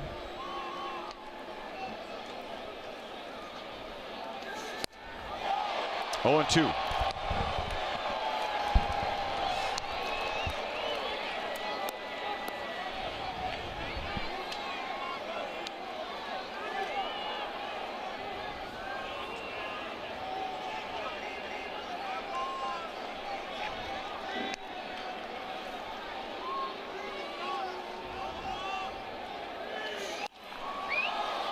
Still no balls, 2 strikes. Almonte as the Royals' number 6 hitter in game 1 of the doubleheader. Twice made the final out. The Royals left 10 on base in that game, and Almonte stranded 4, so that's a little extra motivation for him against Shane Green right here. He is 1 for 4 in the past against the Tigers closer. One of those hits was a double.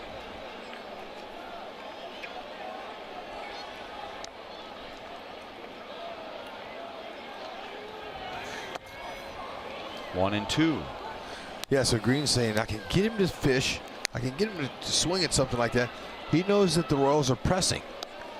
So he's going to try to be smart enough not to leave that ball anywhere near the strike zone, especially ahead in the count like he is.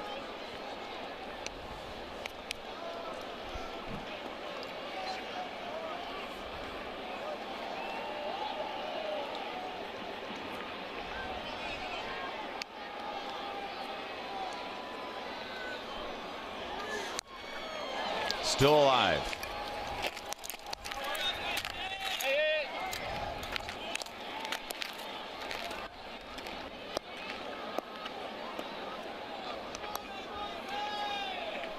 John Jay is on deck.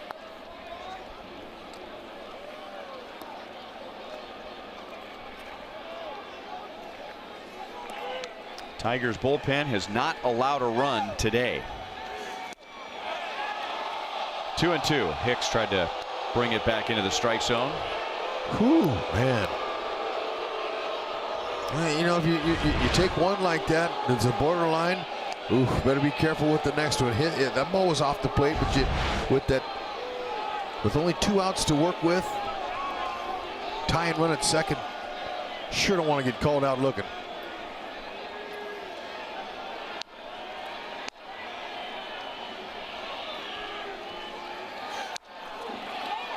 Grounded out to first. That is a foul ball. Goodrum didn't get to it in time.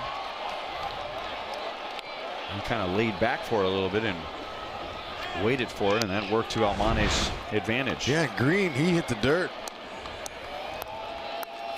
Yeah, if he keeps coming aggressively right there, he might have a chance to get it before it goes into foul territory. Yeah, he looked like he laid back on it. Well, you know, he's not a typical first baseman.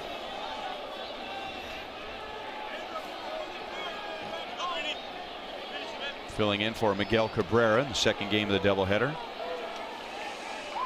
Green's not going to give him anything straight. No fastballs like he gave the previous 2 batters, that's for sure. But you got to be ready in case. Might try to waste one in.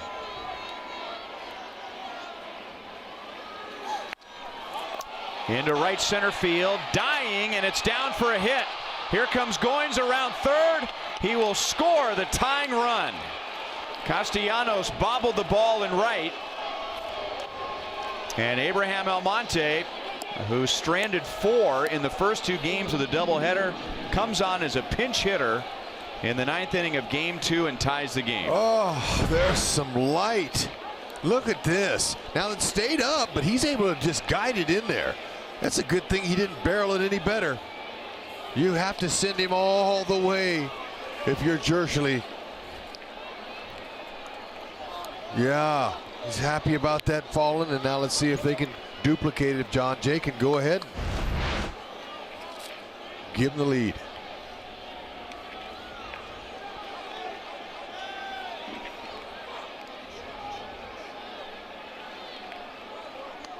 And John Jay should be extra motivated as he comes up against Green.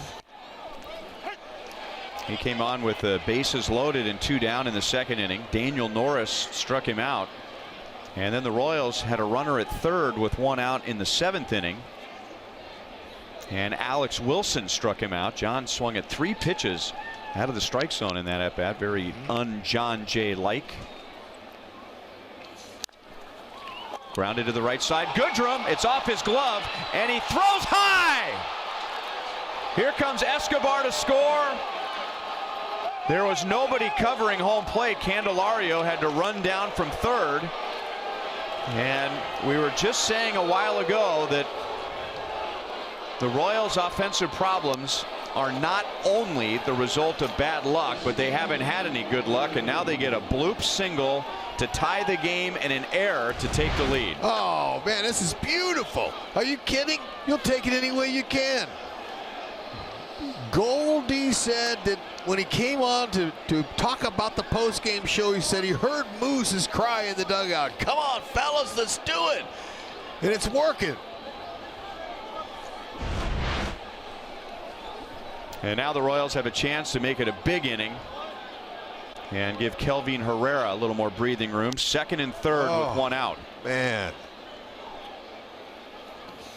And Witt tried to do a little bit too much. That pitch was way outside. Witt homered in the 5th inning, his second of the year. That tied the game at 1. He is 1 for 4.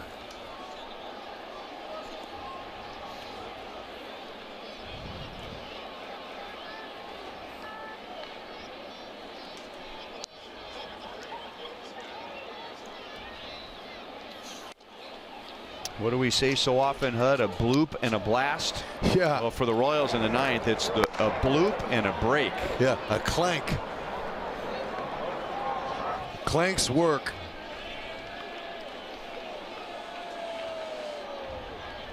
You don't care how you get it, how ugly it is, it don't matter. But that sure would be nice to get just a little breathing room. 1-2. Now Witt's, he's saying, man, I could have hit, I could have crushed that. Tells me he's a little bit tight.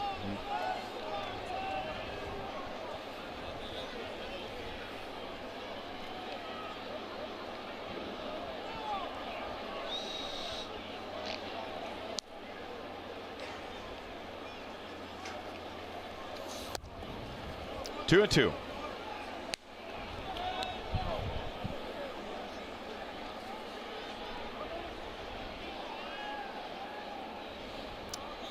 Tigers have the infield in, hoping for a ground ball and a play at the plate. Witt is looking for a pitch up that he can at least get to the outfield for a sacrifice fly.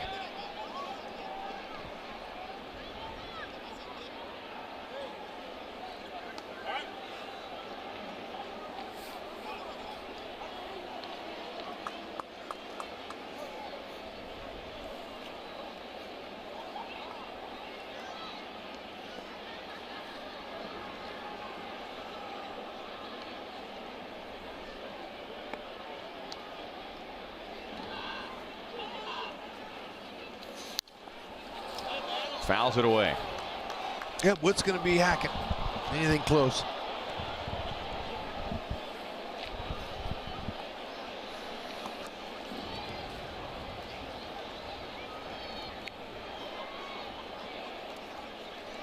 Warwick Sophold is up in the Tiger bullpen.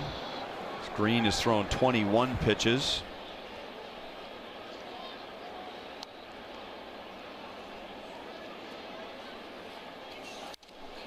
Popped up.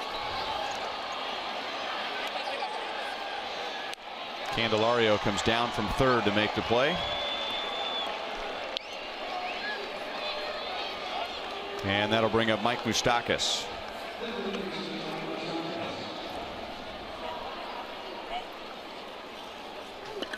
Tigers will put him on.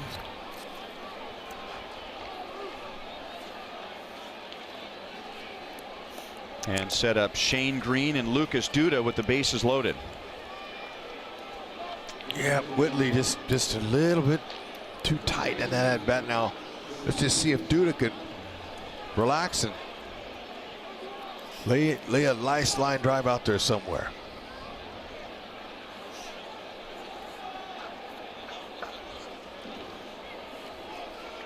He is 0 for 4 so far tonight with a couple of strikeouts and a 410 or 415 foot fly out to center field.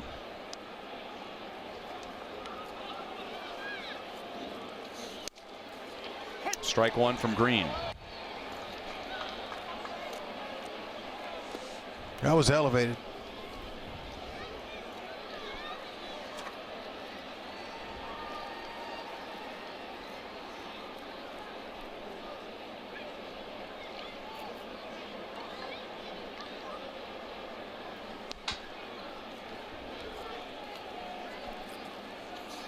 Did he go?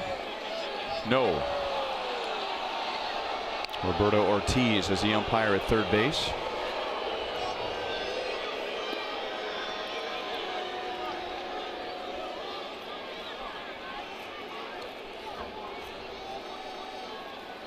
The Royals have scored 2 in the 9th inning to take the lead.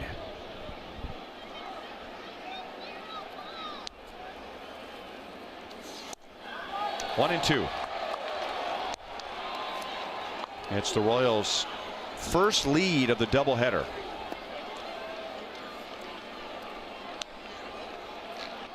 Almonte tied the game with a bloop single to right field.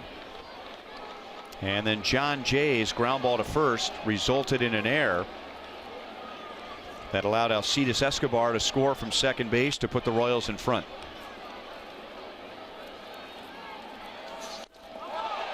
Duda strikes out, so the Royals take the lead.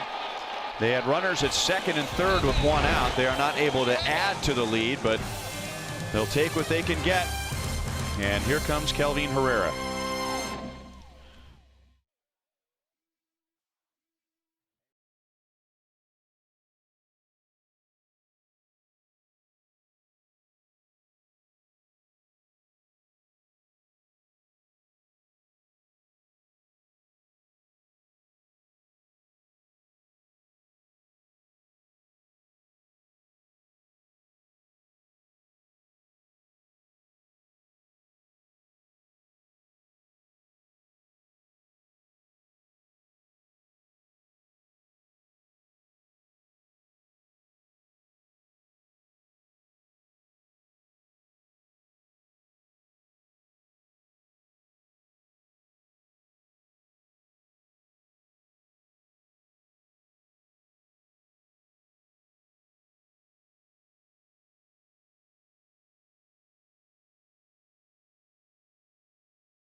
He drove in the tying run in the ninth inning with a base hit to right, scoring Ryan Goins. Goins got things started with a one-out single, and Cam Gallagher will be back at the plate for Kelvin Herrera in the bottom of the ninth inning. He'll get Castellanos, Martinez, and Goodrum. All right. It's what Herrera wanted in game one. He was all poised and ready to come in, warmed up. And they couldn't get a run across, get him in this ball game. Herrera, good, hard, strong fastball, slider, changeup. Done a nice job so far. 8 strikeouts in just 4 2/3 innings. He's a power pitcher. Tigers, he knows, they know. 96 down. Castellanos has had some success. But that hard heater right down low there is a really tough pitch for anybody to hit. Especially that one on your hands.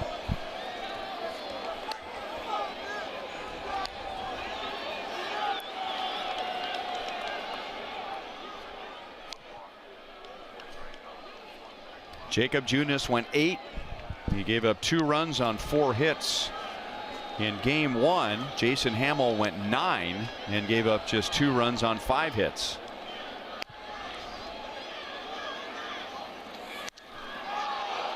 Right to Almonte in center field. 1 out. Tonight's copyrighted telecast is presented by authority of the Kansas City Royals and may not be reproduced or retransmitted in any form. The accounts and descriptions of this game may not be disseminated without the express written consent of the Kansas City Royals Baseball Club. Ryan Lefevre, Rex Hudler with Joe Goldberg and Jeff Montgomery. Director Steve Kurtenbach, producer Kevin Cedergren, associate producers Al Broughton, Sam Abramson, and Dave Holtzman. And the producer of Royals Live is Casey Carter. Victor Martinez and Kelvin Herrera with 1 down in the bottom of the 9th.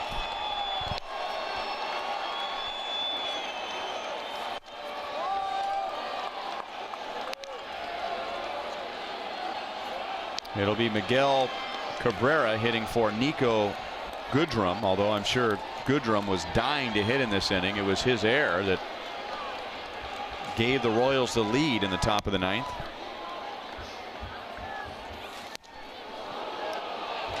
Changeup, and Martinez thought he had a fastball up and he unloaded.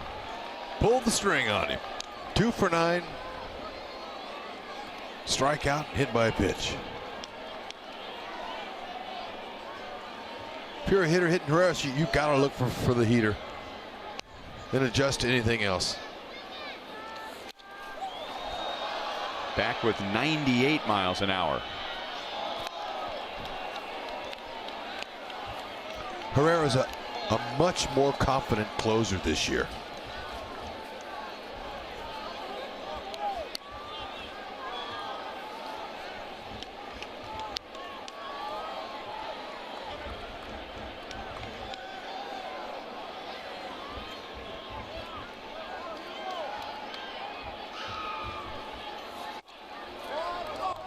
Two and two.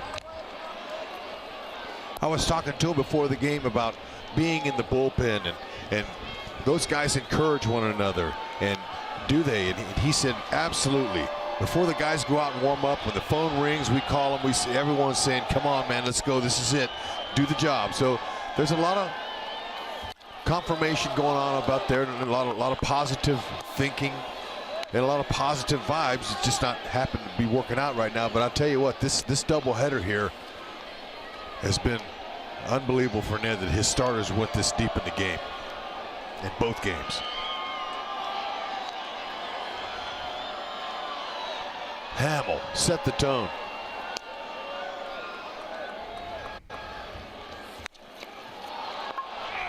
Out to Moustakas in shallow left field.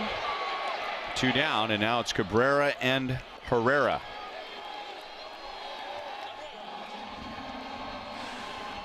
Outs are outs. They'll take him any way they can. And let me tell you that the last time Herrera faced Cabrera here, same situation.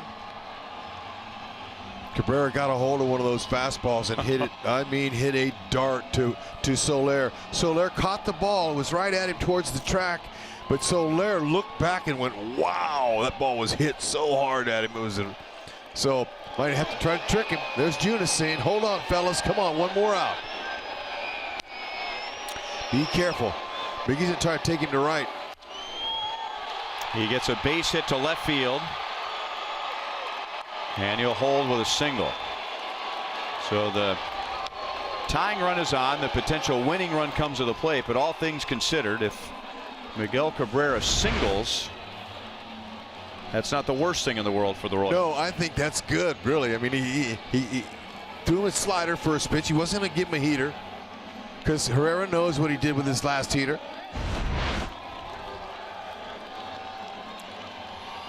So he'll come out, and this is Mike Gerber making his big league debut. He is the Tigers' 26th man.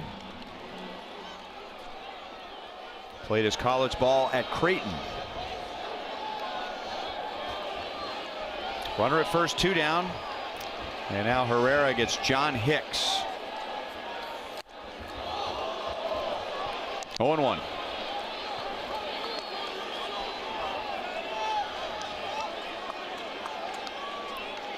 Hicks was on with an infield single in the 7th inning.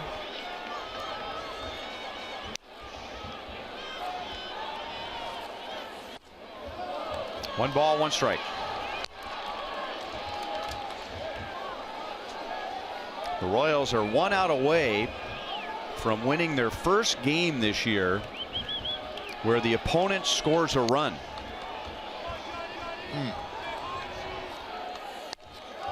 2-1. All 3 of the Royals' victories this year have been shutouts.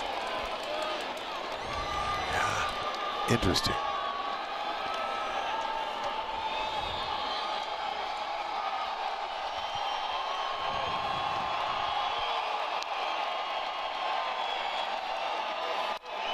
On the ground to Moustakas. He'll go the long way. It is in time, and that puts an end to the Royals' 9-game losing streak. Jacob Junis gets the win. He is 3-1, and 2 of his wins have come against the Tigers, and there's Abraham Almonte, who made the final out with men on base twice in game 1 of the doubleheader, given another chance in the second game, has a pinch hit RBI single to tie the game, and then the error by Nico Goodrum on the ground ball by John Jay put the Royals in front. Unbelievable. What an exhale. I'll tell you, you stop any kind of streak, you feel good as a player. But 9-game losing streak, and Junis keeping a nice straight face there. Unbelievable job by Ned.